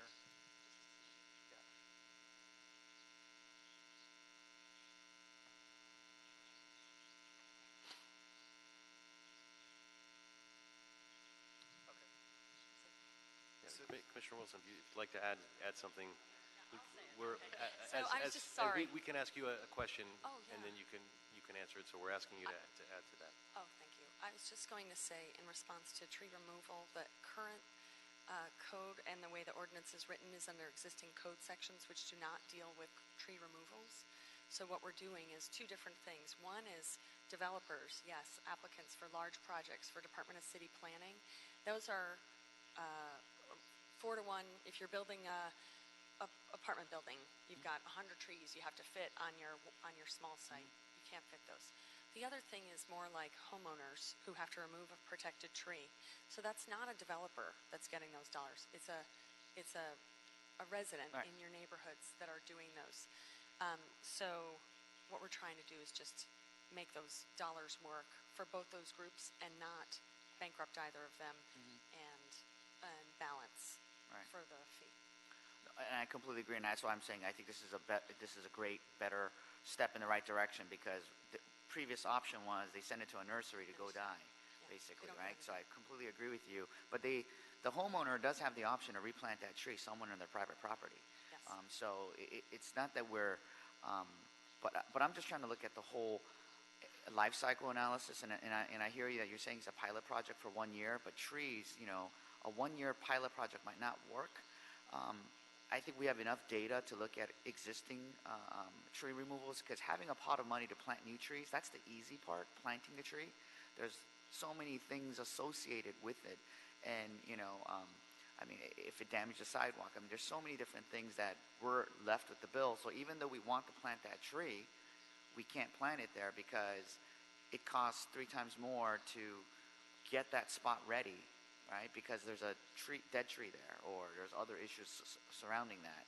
So that's my concern. But then, so I don't know. I think there might be enough analysis to re-examine the actual fee to get a real, more true analysis of the fee, or our cost, city cost. But my second question is, plans for replanting. And again, Councilman Martinez hit on it as well. I think the flexibility is great. We should put it where, for replanting, put it in areas that need it the most. But it seems like there needs to be maybe a better plan for replanting, a more of a comprehensive plan where more strategy on, or do you have that? I'm not sure if our urban forester is here, Tim Tyson, and oh, there he is. Tim can address the actual planning strategy, if you will, citywide.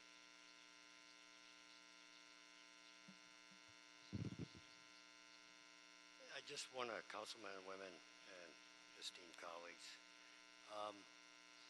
we had no planting crew for many years, and the trees would be delivered to the nursery, which is an expense trying to keep them alive. If the money where a tree can no longer fit, you have 5 trees come out, 10 have to go back in, there's only 7 spots. 3 trees would be delivered. We try to keep them alive till someday they can be replanted. This keeps the tree alive by putting the money into an account, and when we're ready to plant the tree, we purchase the tree and get it in the ground. As far as the heat island effect, we know where those locations are in the city, and that's what we need to target, is try to do large plantings. Once we get a large enough fund, then we can go out and we can plant large amounts of trees at one time, which will bring the cost down. If you go out and just plant 1 tree, that cost right there is for a whole crew to go out to plant 1 tree individually, only 1. If you go out to plant 5, 6, 7, 8, 9, 10, 15 trees, that cost will come down a little bit and you'll get more trees in the ground. Overall, this is the best remedy for everyone in the city, and including the constituents. This way the trees will get back in the ground 100%, and it gives them the water that they need for 3 years. And on the lower priced ones, that's the ones where BSS will water the trees for the 3 years. So do you have planners now? Do you have staff planting staff now? No, we have a budget request in for planting budget for a crew. I want to remind everyone that we have a lot of diseases and insects out there right now we're going to lose many trees in the near future.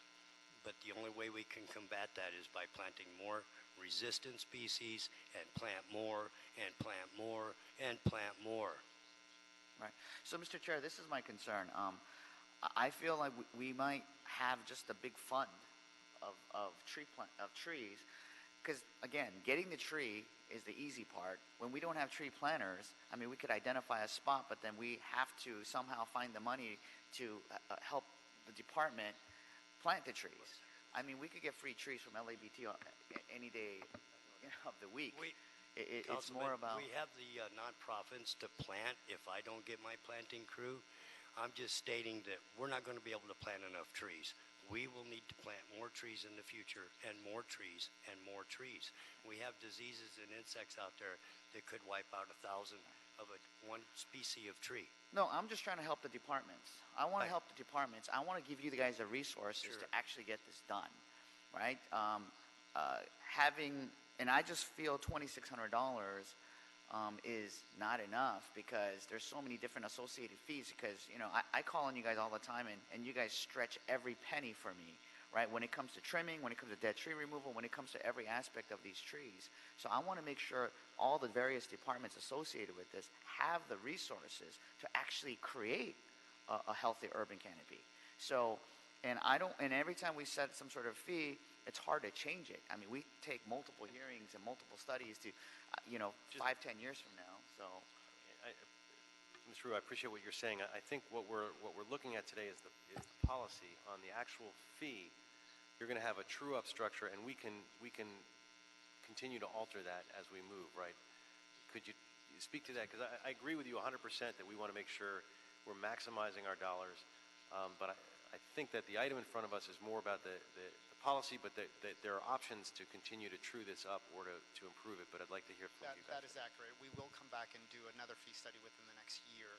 If your council wishes to have report backs frequently, whether it be 90 days, every 180 days, we'd be more than happy to come back and to ensure that that money is not growing exponentially, so that we can ensure that the monies are being used and trees being planted in the ground. So again, we will look at this again in 1 year, come back and report back with an updated amount, or maybe we validate the existing amount. I don't know where we'll be in a year from now. But if your council wants to have more frequent or periodic reports, i.e. every 90 days, every 120 days, we'll be more than happy to provide that information. I'm happy to include a direction as we move forward. It provides you a status update on the finances. So there's no way at this time, can we continue the item for a while and have them? What's that? Can we continue the item so they could maybe relook at the fee structure as well as? We certainly can. That's continuing that is always an option. What I'm saying is we don't necessarily have to in order to deal with the fees. We can ask for report back on the fees. We can adjust the fees as we move forward. We can ask them how to maximize the fees without necessarily. I don't think that has to be linked to the policy in front of us. Mr. Chair, I'm going to have to leave in a short while because I have another meeting, but the only thing that I need, and I spoke about this earlier, I need the language of equity to be included in the ordinance. And actually, and I wanted to... Getting back to equity, based on the need of underserved communities and where the gaps are for planting trees. So I want that to be very specific in terms of how we need to prioritize if we move in this direction. That's my only ask. And that was the last request, and that's one thing I would like to see in writing as well. Something like how Quimby works. Whether you do it per district or whether you do it per distance from wherever the tree was removed, I don't mind half of the funds going citywide, but the other half should be someplace localized and where it was removed. So I don't know what the exact formula is, 50-50 or some split, but... Although clearly you're both saying in some ways things that are in contradiction in terms of district by district versus sort of equity shares is a different question. I mean, they could have different results. So anyway, Ms. Rodriguez, I know you need to leave soon too, so I want to make sure you have your time. I have to get going, and I want to be brief. I know there's been a lot of conversation and work around this issue. Just speaking on the equity piece again, and I understand the tremendous xylella epidemic that you've been struggling with in the San Fernando Valley, and we've got a ton of dead trees to remove, and a number of locations which are prime opportunities for us to actually start doing this planting. But the challenge does speak to some of the fees and the way that they're currently proposed, because I also know that there's the reason why we have incredible disparity and inequity when it comes to our tree canopy, for those of us representing in particular the Northeast San Fernando Valley, the expense associated with tree well cuts and what it costs to actually create the space in order to accommodate that tree planting, it's not going to, this is insufficient in addressing that. And when we talk about equity and what that's going to look like for the cost of not just doing that well cut and planting a new tree, but the maintenance associated with that, I think far exceeds what we're realistically talking about here. And so, and just my concern, and we had this conversation back when I was on the Board of Public Works, and this conversation first began.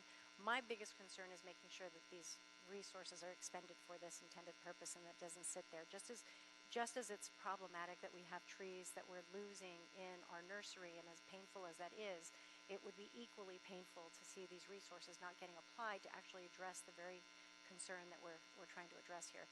So I'm a little fuzzy on kind of what direction we're going in right here. So let me try to land this plane, since we don't have a lot of time, which is what I'm going to propose is that we continue this item for a week with some specific instructions. One, we remove the protected trees language from the draft ordinance. I think that's a baseline. Second, we clearly define in the ordinance when the in lieu fee can be used so that there's no confusion, because I heard some concern from community about that, and I think that could be cleared up with that. The other is you come back with some language about the equity and the two potentially competing, but they could work together, issues of how the fees go to ensure citywide equity, as well as a certain amount going to district-specific equity, so that there's both geographic equity in terms of districts, and there is sort of environmental justice equity in terms of where the trees are actually needed for the heat island effect and to reverse historical problems. So you come back with that, with a suggestion on that split and how that could look, as well as something with to address Mr. Rue's issue about the auditing and all of our issues that none of us want to see a big pile of money in this fund and not going into the ground for trees. So a recommendation as to regular auditing of that fund, as well as true-ups of the fees, of how that would work to ensure that there is a process in place for that fee to grow appropriately and to be looked at, because it is a balancing act. We want to maximize the fee to one extent. We want to be conscious to homeowners in the other, and we also have to deal with the legality of fees. It has to pass legal muster. If it's seen as a tax rather than a fee, then the whole thing falls apart. So with those directions,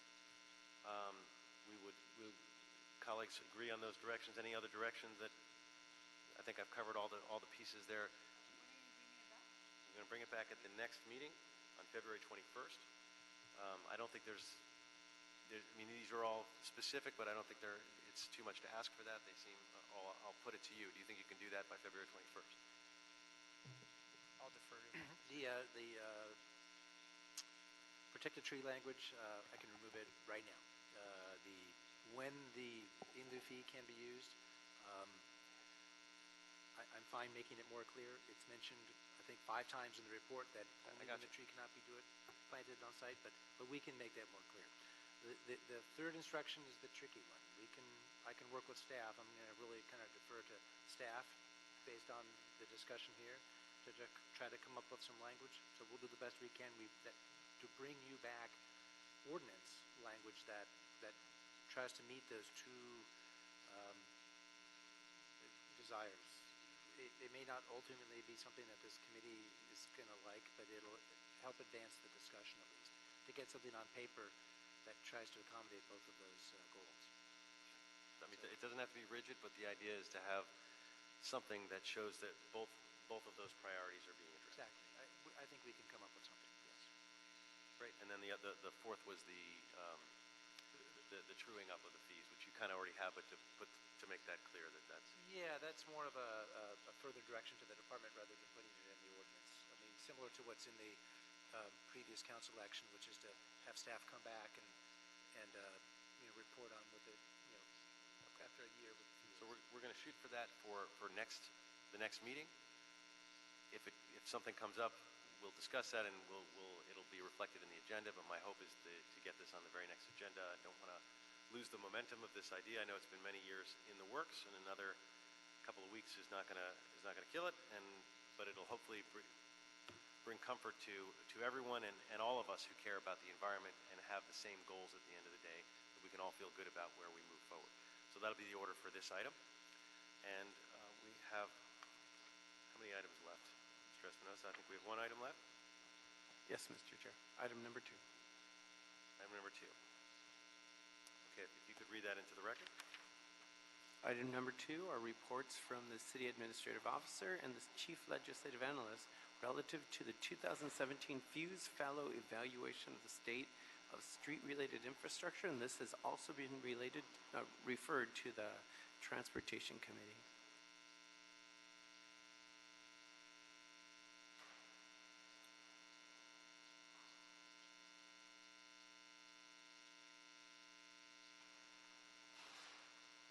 All right, thank you. So we're going to hear on the Tier 2 of the Fuse report recommendations. We're going to hear the Tier 3 at a later date. We had a robust discussion at our last meeting regarding Tier 1. Thought it important that we keep going through this report so at the end we can approve recommendations or not approve recommendations or come up with some of our own. Since the last meeting, we received a CLA report. I know some of my colleagues were looking at that. I hope everyone's had a chance to read that. It was released on January 31st. So today will be a shorter presentation by Ms. Alakarish, and it will focus on the concerns about Tier 1 from the last meeting, but then we'll move into practical solutions for the issues at hand. I know my staff sent out an email immediately following the last meeting to all the general managers of the bureaus and DOT, Mayor's Office, the Board of Public Works, to let you know we'd be hearing this item today, give you all an opportunity to say a few remarks as well, if you wish. And so otherwise I guess we can do that before we have the presentation. You can stay seated, but if anyone from any of the general managers would like to come up and say a few words on this beforehand, you are welcome to. I see Ms. Reynolds. No. I saw Kevin James here. Not anymore. All right. Then that opportunity is exhausted, or if you change your mind, just let me know. But we'll move on with the presentation. Ms. Alakarish. Thank you, Mr. Chairman. Good afternoon, members of the committee. I return today to discuss the Tier 2 findings from the year-long investigation on the city's infrastructure programs. This report describes and addresses both hardscape and the programs and services that operate on the public right-of-way.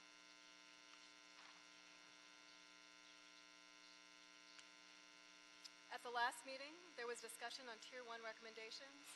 Today, I will be speaking to recommendations grouped under Tier 2. As a reminder, recommendations under Tier 2 speaks to tools and activities to better support the city's infrastructure network.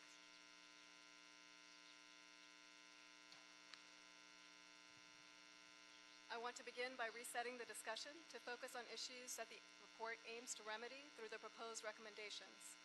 I ask that each of you keep these 6 barriers to performance in mind in reviewing the recommendations discussed today. The 6 barriers recognized across research groups, shown on the screen in clockwise order, are lack of alignment, lack of communication, lack of coordination, lack of customer focus, lack of data and underuse of technology, and planning.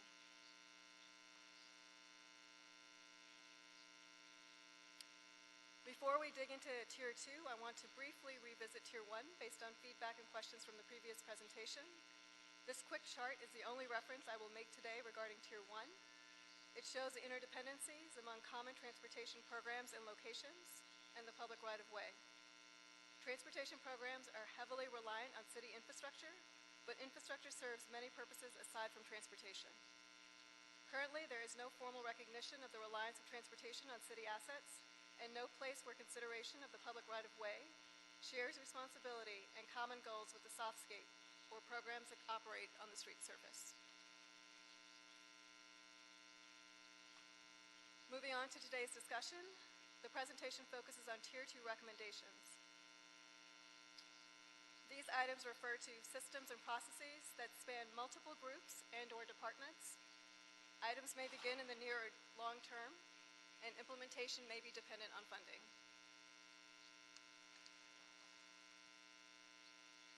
There are 6 recommendations under Group 2, Tier 2 rather. I've broken down Tier 2 recommendations into 3 groups in the interest of time. The first is policy and governance. The second is capital and asset management. And the third is technology. In keeping with the core objective of the research, the chart before you shows how each recommendation in this tier aligns with multiple barriers to performance. As you can note, each recommendation in this tier addresses the lack of coordination, underuse of data, and the lack of planning. It also illustrates potential budgetary and staff impact in gray columns on the right. The recommendations are grouped into 3 categories that I mentioned before. 2.4 and 2.6 are grouped under policy and governance. 2.2 and 2.5 are grouped under asset management and capital planning. And finally, 2.1 and 2.3 relate to technology upgrades. I will also be discussing a replacement or possible update to our city policy related to utility medallions.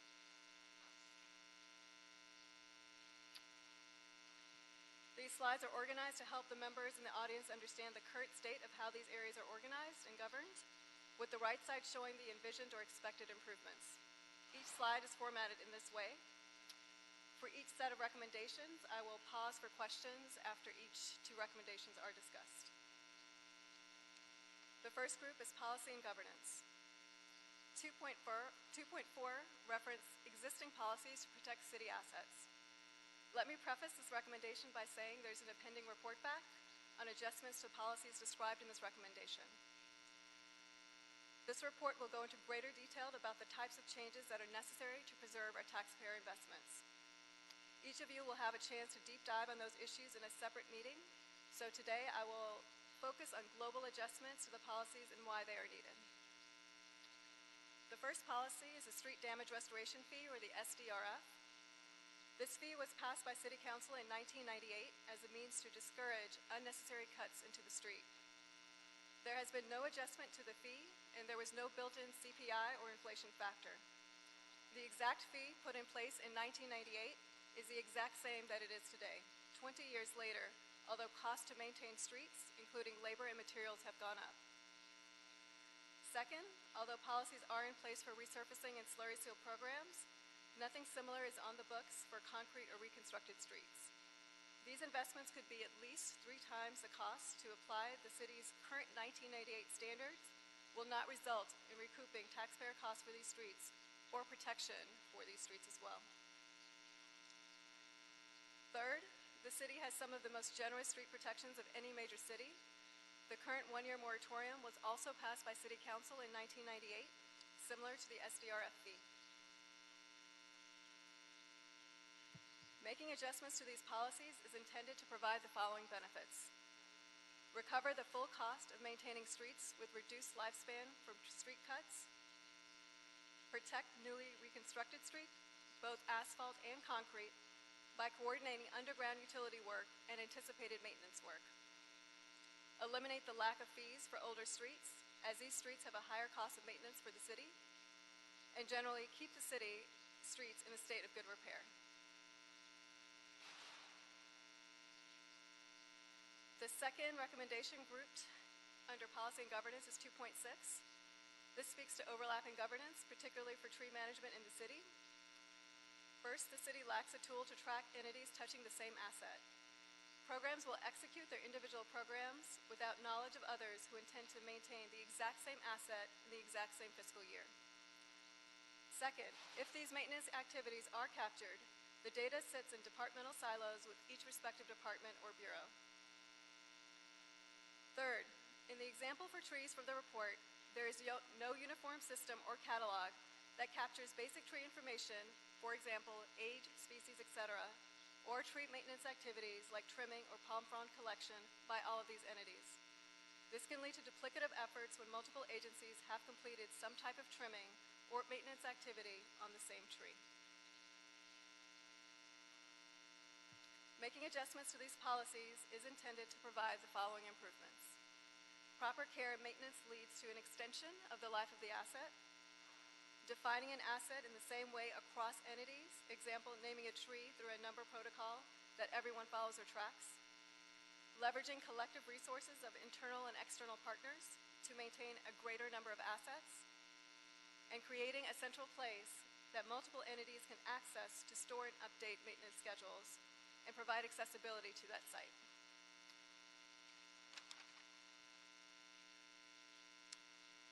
The last recommendation related to policy is the utility tag repair markers on the next slide. Currently, the city has a requirement that city departments and utility partners working in the public right-of-way for maintenance and upgrade of underground assets ID, quote-unquote, that workspace by installing a metallic medallion. This is a round metal coin that is nailed into the surface of the sidewalk or the street, as shown on the bottom left side of your screen. The issues relating to this medallion are: medallions are not usually installed correctly and often become displaced. It is difficult to read the metallic surface. The medallions lack the date of the repair, and the city is required to do unnecessary research to determine if a utility partner or the city is responsible for the repairs. And the city finally often responds to service requests for potholes that are remnants of utility cuts. By changing the policy to substitute a color-coded medallion versus the current metal medallion, it is expected to offer the city and our partners the following benefits: improve accountability of every legal utility cut, serve as an instantaneous identifier of cut owner by assigning each utility, including city departments, their own specific color, improves current protocol by listing the year of the utility cut, making it easy to know if a utility cut is within the 5-year utility cut warranty, support partners that may be working in close proximity to each other. This is shown on the right side of the screen where there's a double utility cut next to each other.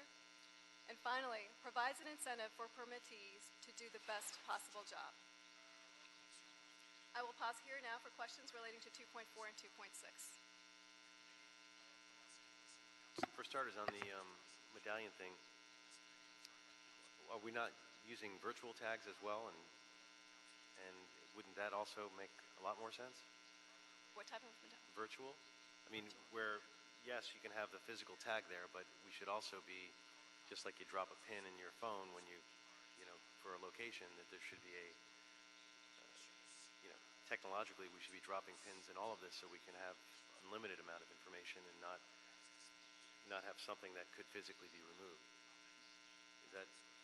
That is not current policy. Current policy requires the utility cut owner, once you pull a permit, to actually install a metal medallion. Well, I guess as part of our report backs, I'll add that one in as one just looking into whether we can also move to virtual tags that could be much more easily accessible. In terms of recommendations 2.2 and 2.5, they appear to relate to Council File 1384, which is my motion in Council in 2014 for the CAO to create a capital infrastructure strategic plan. Oh, that's actually the next set of recommendations. That's the next one, Yep. okay. But we are going there, yes. You're on the first You one, are okay. correct. 2.4 is there's an impending report back from a city consultant, a paving expert, who is offering recommendations to update the Sdrf fee. So that is another report back that is expected to come before council committee. Additional questions, colleagues, on these particular items? Okay.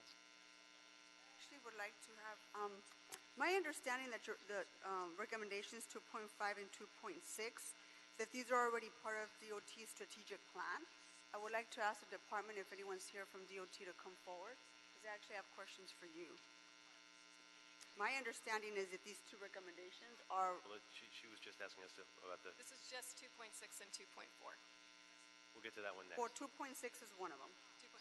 Yeah, I initially had, the way I read this and what I understand is, I know you're not at 2.2 yet, but 2.2, 2.5, and 2.6, these recommendations are already in DOT's strategic plans. That's my understanding, and so that's why I wanted the department, but if we're only at 2.5, 2.6, Go I ahead. can, Let's not get too caught up in it. So, Salita, if you want to come up and address that. I know we're jumping around, but sometimes it's easier to do that than, am I not correct? Is this part of your strategic plan? you have to share the mic, unfortunately. But you were discussing 2.5, correct? You weren't? Because I was going to also ask questions about the motion that you introduced back in 2013. Which is what I was talking about. That's why I jumped to 2.5, sorry. Okay. So I was following your lead, because That's I all had right. questions about that too. So we're already on it. We'll carry through with it. We'll jump around. It's okay. Go ahead, Ms. Brown. Great, thank you. So we did go through these recommendations, and we just released our new strategic plan that takes us from 2018 to 2020. So we had a strategic plan from 2014 through 2017, and we've finished that and achieved about 70% of the benchmarks in it, which we're very proud of. And then we've created a new strategic plan to guide sort of our focus over the next 3 years.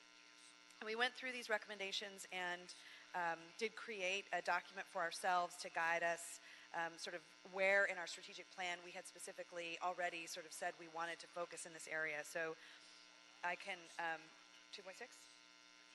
Well, if you want to keep us to what, yeah, if you, but I, Let's not get bound. Go ahead. Go ahead. Great. So I'm happy to share that with the committee members. I don't want to know if we want to go through it in detail right now. But specifically around 2.2, 2.5, and 2.6, we have very specific benchmarks already in our strategic plan that directly relate to these recommendations. So very much focused in the same sort of vein and interested in, bringing forward the deliverables and budget requests to focus and support us in those areas. 2.6, and specifically, we say that we want to create a capital improvement plan for multi-year budgeting to direct resources where they're needed most. So that's one of the things that I've wanted to get done since I got here. We need a CIP. We need a 5-year CIP, because every year we do this 1-year budget, and it feels as though we need to boil the whole ocean in the 1-year budget, and it would be much better if we could see sort of a forecast of where we want to go over the next 5 years. And not only that, be able to fund match projects with projected revenues from inside and outside the city, which I think, Councilman, is something you've brought up quite often is, we want investment in your district. Let's look at the whole program of projects we want to do there. Let's look at all the revenue sources available to us, and let's fund match so that we're not looking at funds in a vacuum every time they come forward. And this was as we talked about, the capital infrastructure strategic plan was something in the motion I put forward a number of years ago. Yes. And I don't know, the CAO may want to comment on where we are with that. I had the same question. It was introduced in 2013, passed by council, and I'm waiting for the CEO to finish. But it's related to all. Go ahead.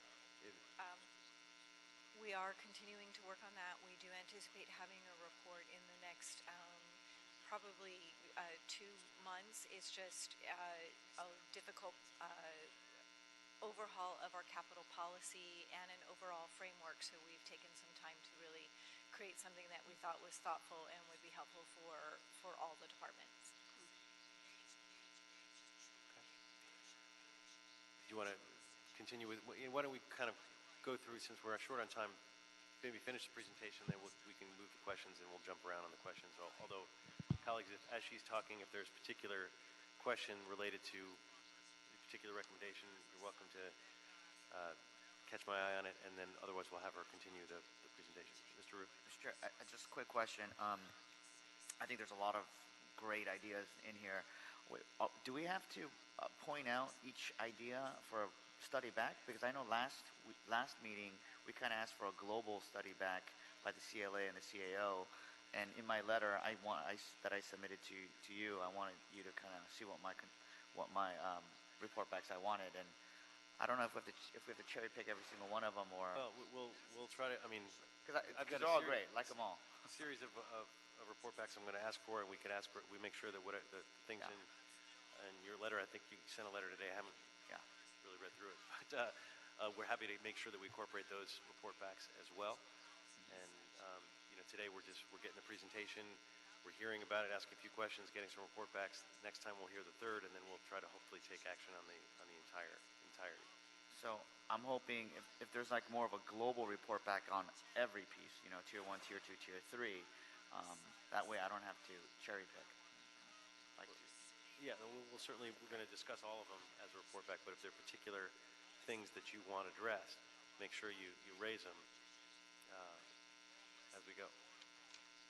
Great. Since we started the discussion on asset management and city capital plan, that's actually the next section, so I'll go quickly through that. There's an impending report back. We just mentioned the file number 13-1384, which will provide greater details on what a possible framework for the city could look like. As mentioned previously and is listed in the report in greater detail, 2.2 on asset management describes the city's lack of a consolidated inventory for infrastructure assets. The absence of information like asset location, age, and condition makes it difficult to make strategic, data-driven decisions about when and where to invest and upgrade capital assets. The data that is currently available is stored through many different types of files, from spreadsheets to systems, and is not easily accessible across groups. Finally, there's no estimated life cycle analysis that the city uses to predict end of life for an asset for replacement purposes. So some of the benefits that can be obtained from having better handle on the city's asset inventory include obtaining the best performance from city assets that are properly maintained and needed, better control over deferred maintenance cost from assets to maximize the lifespan, control our risk exposure by identifying assets that are likely to underperform, and minimizing inconvenience to residents by coordinating street work and asset upgrades in a similar time frame. 2.5 recommends reinstating and improving a citywide capital plan. Today, the city is unable to see the universe of infrastructure needs because of the way the city manages individual asset maintenance and upgrades. This makes it difficult for policymakers and budget leaders to determine if one asset should be prioritized over another because they do not have the benefit of having complete information before making a decision or even basic information in front of them. The city also lacks universal guidelines in making investments for its streets. Some of the benefits that this recommendation can offer include supporting city leaders in making smart investment decisions, the ability to time investments and upgrades based on greatest need, irrespective of asset category, leverage funding across categories and sources for large investments, and finally, provide taxpayer value in preserving, using, and protecting city assets. I'm going to briefly pause here, but were there additional questions on asset management or the capital plan? Okay, great. Moving on to the last set of recommendations in this tier, which relate to technology. Those are 2.1 and 2.3.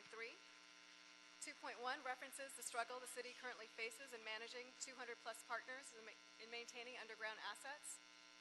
The right-of-way coordinating unit within the Bureau of Street Services currently manages this function with about 10 people, split between coordinating street cuts and surveying the city street network. BSS currently estimates that its staff spends approximately 40% of its time on phone calls trying to help both the city and our partners in delivering maintenance activities for their respective assets. This process is currently a manual one with multiple spreadsheets and PDFs being sent back and forth to employees' emails and may become outdated as changes occur. The city attempts to accommodate utility needs by placing certain streets on utility holds if work is indicated by a partner for a potential project in a fiscal year. However, at times, this work does not materialize and streets continue to decay from the delay. There's also significant time spent reviewing the PWRS as a checks and balances system to see if actual street work has been reserved compared to our resurfacing plans.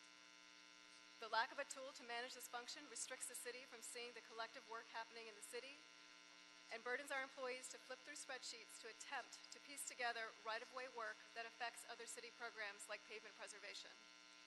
In addition, the city lacks the ability to resolve conflicts from entities that want to work on the same street in a similar time frame, which could minimize inconvenience to our residents who are trying to travel to and from work and home by taking away a traffic lane. Converting the manual process to a system could result in the following improvements: automating plan uploads and changes to a system that is able to geocode locations across the city, serve as a planning tool by adding data bridges to other relevant departments like building and safety, to anticipate future street cut activity and remove those streets from resurfacing efforts, embedding conflict resolution so the system recognizes multiple entities' intent to work on the same street and alert all parties, including council offices, utilities, and city operations staff. And finally, support our partners that need access to streets to maintain their assets. We want to support our partners who are providing important services to our residents as well, including telecom and gas services. As an example of some of the benefits that have been provided in other cities, if you skip to the next slide, which shows some case studies from other cities, there's 3 cities listed here: the City of Chicago, City of Seattle, and City of Boston. City of Chicago has a project coordination office with more than 20 staff members. They are using an out-of-the-box solution from 2014.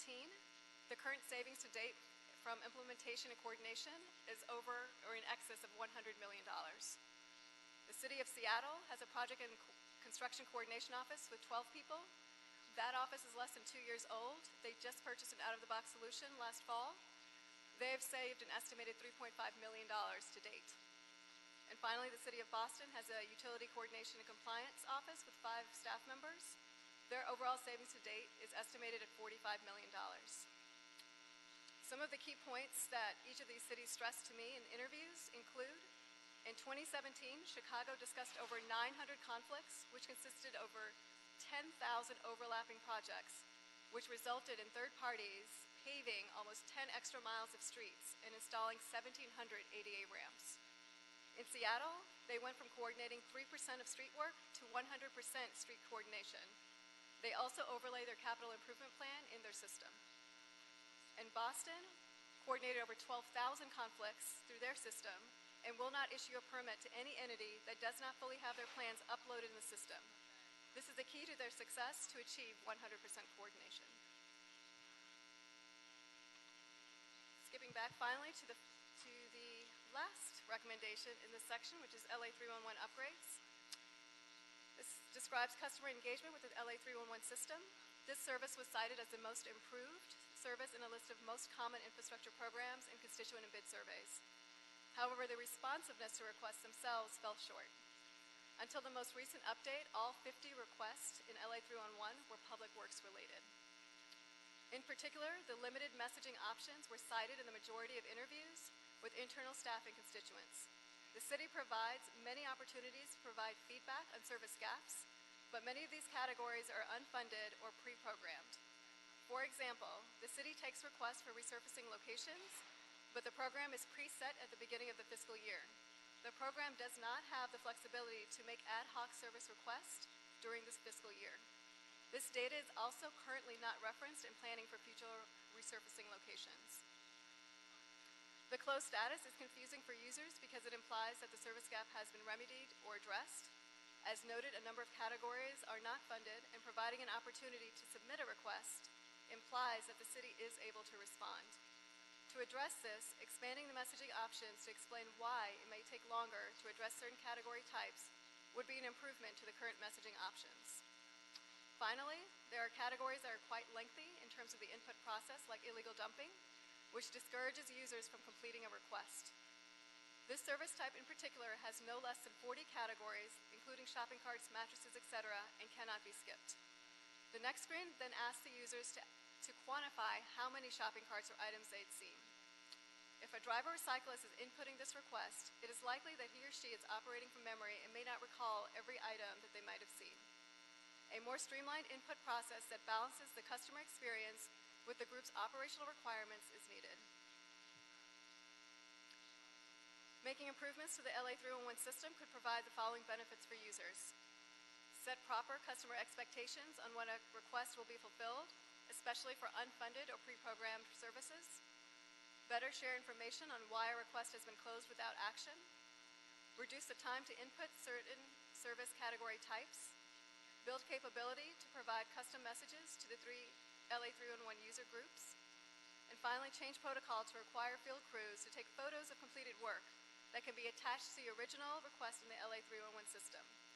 This serves as a dual benefit in providing customer trust and helping the city build a photo inventory of city assets. It will also help in the planning process if a targeted asset for repair was completed earlier in the fiscal year due to a service request. As a recap, Tier 2 recommendations address multiple barriers to performance. Most of these recommendations span multiple parts of the department and/or other departments in the city. There is no capacity at the board level to take on these responsibilities without additional resources. And finally, there are two impending separate report backs or studies that relate to this tier. The Sdrf study and the Capital Plan Framework, which is Council File 13-1384. Those two studies in particular will provide much greater detail on potential street protection policy updates and the process to establish a formal capital policy for the city. To recap, these recommendations can move forward without Tier 1, but will be limited in execution as the scope will be inclusive of only public works programs. There will be no formal authority for the board to account for on-street programs during this process. These additional responsibilities will also add to the board's work portfolio. In closing, Tier 2 recommendations aim to provide public works programs, tools, and activities to better service our constituents through sharing data, aligning maintenance schedules, coordinating across groups for street work, using technology, leveraging dollars, and protecting our streets. Each of these addresses multiple barriers to performance cited across research groups and can aid in a higher performing department if approved by the committee. Thank you, and I'll take any additional questions at this time. Thank you very much for the report. A couple of questions. The analysis being conducted regarding the implementation of these recommendations, are there recommendations of how council should prioritize the implementation? I believe the ones that might have budgetary impacts probably would need to move a little bit faster in terms of providing the committee with greater details. That would be recommendations 2.1 and also 2.3. And the nexus between Tier 1 and Tier 2 recommendations, is there an optimal timeline for implementing? The issue with moving Tier 2 or Tier 3 recommendations without movement on Tier 1 is that recommendation 1.2 in particular is to provide those resources of central command to take on the workload of programs and processes that work across bureaus and across departments. Without that resource, the board has to take on those responsibilities on their own. There's simply no staff capacity to do so. In addition, if you try to assign these to a current bureau or a department, there could be some bias in terms of the execution or the recommendation that comes forth, because these, again, are multi-agency programs and recommendations in this tier. And again, without 1.2 or additional funding of some sort, it would be very difficult for these recommendations in this tier to be successful. And have you looked at how these recommendations fit in with the DOT strategic plan that was referenced? Yeah. So if you think about a citywide capital plan and asset management, certainly there are agencies, including DOT, including the bureaus themselves, who are maintaining assets in different order. There's actually a chart that shows you how those assets are being stored, and that was a random sampling of assets. We can certainly integrate the work that has been done with a larger citywide plan. Again, the citywide capital plan is not inclusive of just infrastructure. The DOT plan. The specific, Ms. Reynolds, you referenced a new DOT strategic plan. Or do you want to, in fact, do you want to come up for a second? Just, I'm trying to figure out how this, we talked a little bit about it before, but I was looking at how the two are connected, because some of the recommendations in this are also in the DOT strategic plan, which have we seen that? Has that been submitted to the council? No, we review it with Transportation Committee, but we haven't done that yet. It's really an internal document. It doesn't propose new programs. It just proposes how we're going to achieve the direction, all the direction that the council has given us across all the different plans and policies that you've given to DOT. And is that coordinated with Public Works? Yes, so each of the benchmarks that we identified in the last strat plan and this one identify partner departments for each of the benchmarks, and then the person accountable for, there's a single individual in DOT responsible for delivering on that benchmark, and they're responsible for going out and leading coordination or including a report back on things like 2400, where there's already a high level of coordination among departments, or sidewalk program, or the complete streets projects that we're trying to implement. So it's integrated with the overall Public Works Correct. strategic plan. Correct. And then we did go through all of these recommendations and identified benchmarks in the new strat plan that are consistent with those recommendations, just sort of, and we're happy to share those with CAO's office so they can see sort of how we're sort of seeing how we're going to implement some of these recommendations. That'd be great, and actually to share it with the committee. Of course. For the next meeting, so we can see how it all Happy to do how it that. all fits together for as we start looking at the overall tier 1, 2, and 3 recommendation. Great. Thank you.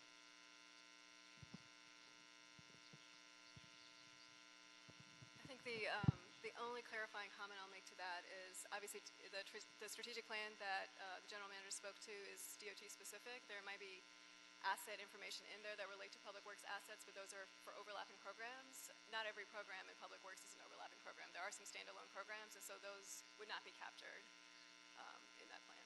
What do you mean?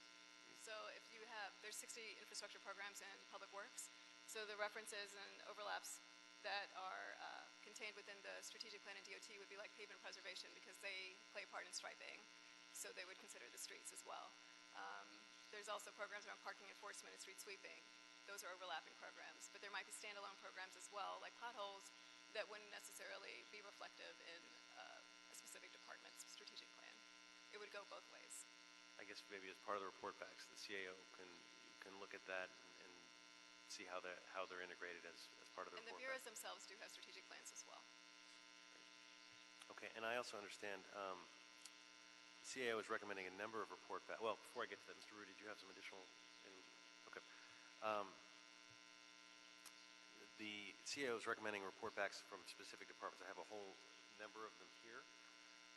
Maybe the CAO could go through those for us in terms of the report backs that you're recommending that we ask for, which I'm happy to add onto the list that we've already talked about. So in our report, there was a chart that showed the various recommendations and what we viewed as the departments who would be integral to a report back. What we provided to you was sort of a verbalization of what those report backs would look like, which would just instruct those various departments for each of the various recommendations to come back with also the associated departments. I don't know if you want me to read out all of them or just tier 2. I mean, there's a lot of them. Just tier 2, I guess, for now. So for tier 2 on 2.1, it would instruct the Board of Public Works with the assistance of the Bureau of Street Services, Engineering, and ITA to report back within 60 days. We made a recommendation there on converting the utility coordination from a manual process to electronic. 2.2 would instruct our office with the assistance of the CLA, Board of Public Works, and DOT to report back within 60 days on prioritizing strategic asset management activities. 2.3 would instruct the Board of Public Works with the assistance, and I'm sorry, on 2.2, that should be 90 days. I apologize. On 2.3 would instruct Board of Public Works with Street Services, Engineering, and ITA to report back on increasing the ease and use of providing transparency with enhancements to the 311 system. 2.4, again, would instruct Street Services and BOE to report back on preserving taxpayer investments by updating policies and street protections, including the establishment of a moratorium for newly constructed streets and a new concrete street damage restoration fee. I believe Street Services on that one has a report coming out shortly. On 2.5 would instruct CAO and CLA to report back in 90 days with guidelines for infrastructure investments through a citywide CIP. And 2.6 would instruct Public Works with the assistance of the CAO and DOT to report back on the allocation of resources and oversight of overlapping programs. Great, thank you. And Mr. Rue there's a letter that he put together with a number of, they're kind of related to the ones that you just mentioned. So I'd like to incorporate those as our part of our report backs as well to make sure that we're covering both the CAO enumerated report backs as well as what Mr. What's that? They're Want overlapping. two report backs, or which one precedes the other? Because there's some Well, that, they're not in contradiction, but some of them are overlapping. So you can just incorporate the questions here to make sure that the questions here are being answered in the report backs here. some of the lead agencies are different. Okay, which ones? Well, usually when we ask for a report back, we say, CAO along with relevant departments. So, I mean, and that's why I listed some agencies, and as well as other agencies, so we don't know exactly which agencies are all going to be involved. So so in the CLA and the CAO recommendations, if we could incorporate.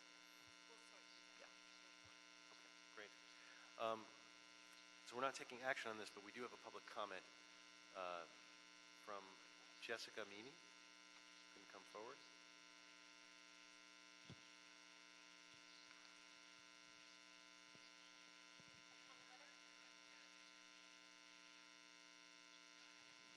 Good afternoon, committee members. I'm Jessica Meany from Investing in Place.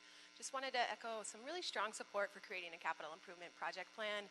We've seen this issue come up a lot in the city of Los Angeles, but it seems to dead end when it comes to implementation. We are a city filled with wonderful ideas, but we struggle to figure out how to implement. Councilmember Blumenfeld, you asked for that motion 5 years ago in 2013. We've had SOSLA. We've had all these great efforts to start to talk about our infrastructure needs and how to prioritize, but we still seem to be stuck with these one-year budgets where we all fight, and I experienced that listening to the tree discussion earlier today. So out of the Tier 2 recommendations, we fully support the creation of a SIP. Thank you. Thank you. And part of my thought is that eventually we also create a digital infrastructure budget as well as our regular capital infrastructure budget. I've talked about that as well as another way that we can really do better long-term planning, because sometimes our digital infrastructure is just as important as our physical infrastructure, but there are different funds that can be used, and it doesn't fall in the same pot. So with that, appreciate the report and the recommendations, and we've got some report backs, and we'll specifically hear Tier 3 at our next meeting. So just, Mr. Chair, just as a clarification point, are we moving report backs on Tier 2 only? Because I know the list included a full report.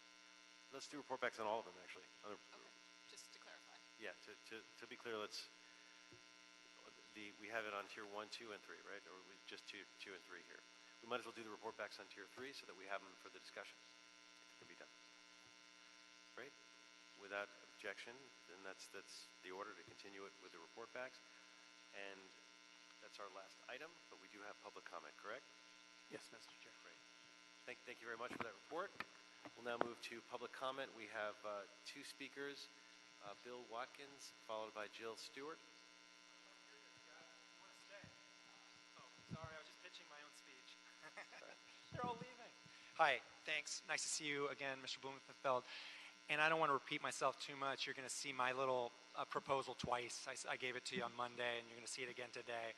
I owe Michael a digital copy. I'll try to email him later, or just give him yours, please. Mr. Yu and everybody, I am going to be pitching pedestrian cleaning, pedestrian workforce. I think we become addicted to cars and trucks. We report things from cars and trucks. Hey, thanks, Mr. Yu.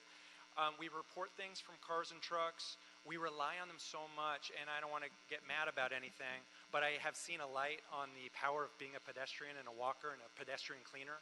How much can get done? Cups, cigarette butts, all the crud we see day to day. This is in every city in America, but why not do it here? Why not have a revolution of walking, pedestrian cleaners, and it's a job that homeless or formerly homeless can go ahead and go for. Kill two birds with one stone. Thanks, guys, and thanks for your service. Great, thanks. Okay. Just as a quick comment before Ms. Stewart comes, just as an FYI, and always like to feed two birds with one seed. That's a good thing. Thank you. But also, Mr. Buscaino and I had a motion a while back about trying to create programs for homeless, work programs, and specifically talking about cleanup. And there's a cleanup, green up that's been done in Mitch Englander's district, and there's one we're working with the same folks in my district in Canoga Park. which is very much like what you're talking Yes, about. I know. I saw it in the LA Times, and I appreciate it. That's why I'm really looking at you a lot. And Mr. Martinez, who's not here, as well, has been working on something like that. I hope I can meet with someone in your office at some point. Absolutely. I can't get a dialogue Yeah. in this forum, but just, Yes. just Thanks wanted so to much for your put that out interest. there. I Absolutely. appreciate it. God bless LA. Thanks. Thanks. Ms. Stewart. Jill Stewart here? Jill Stewart, going once, going twice? Okay. That's it. We're adjourned. Thank you.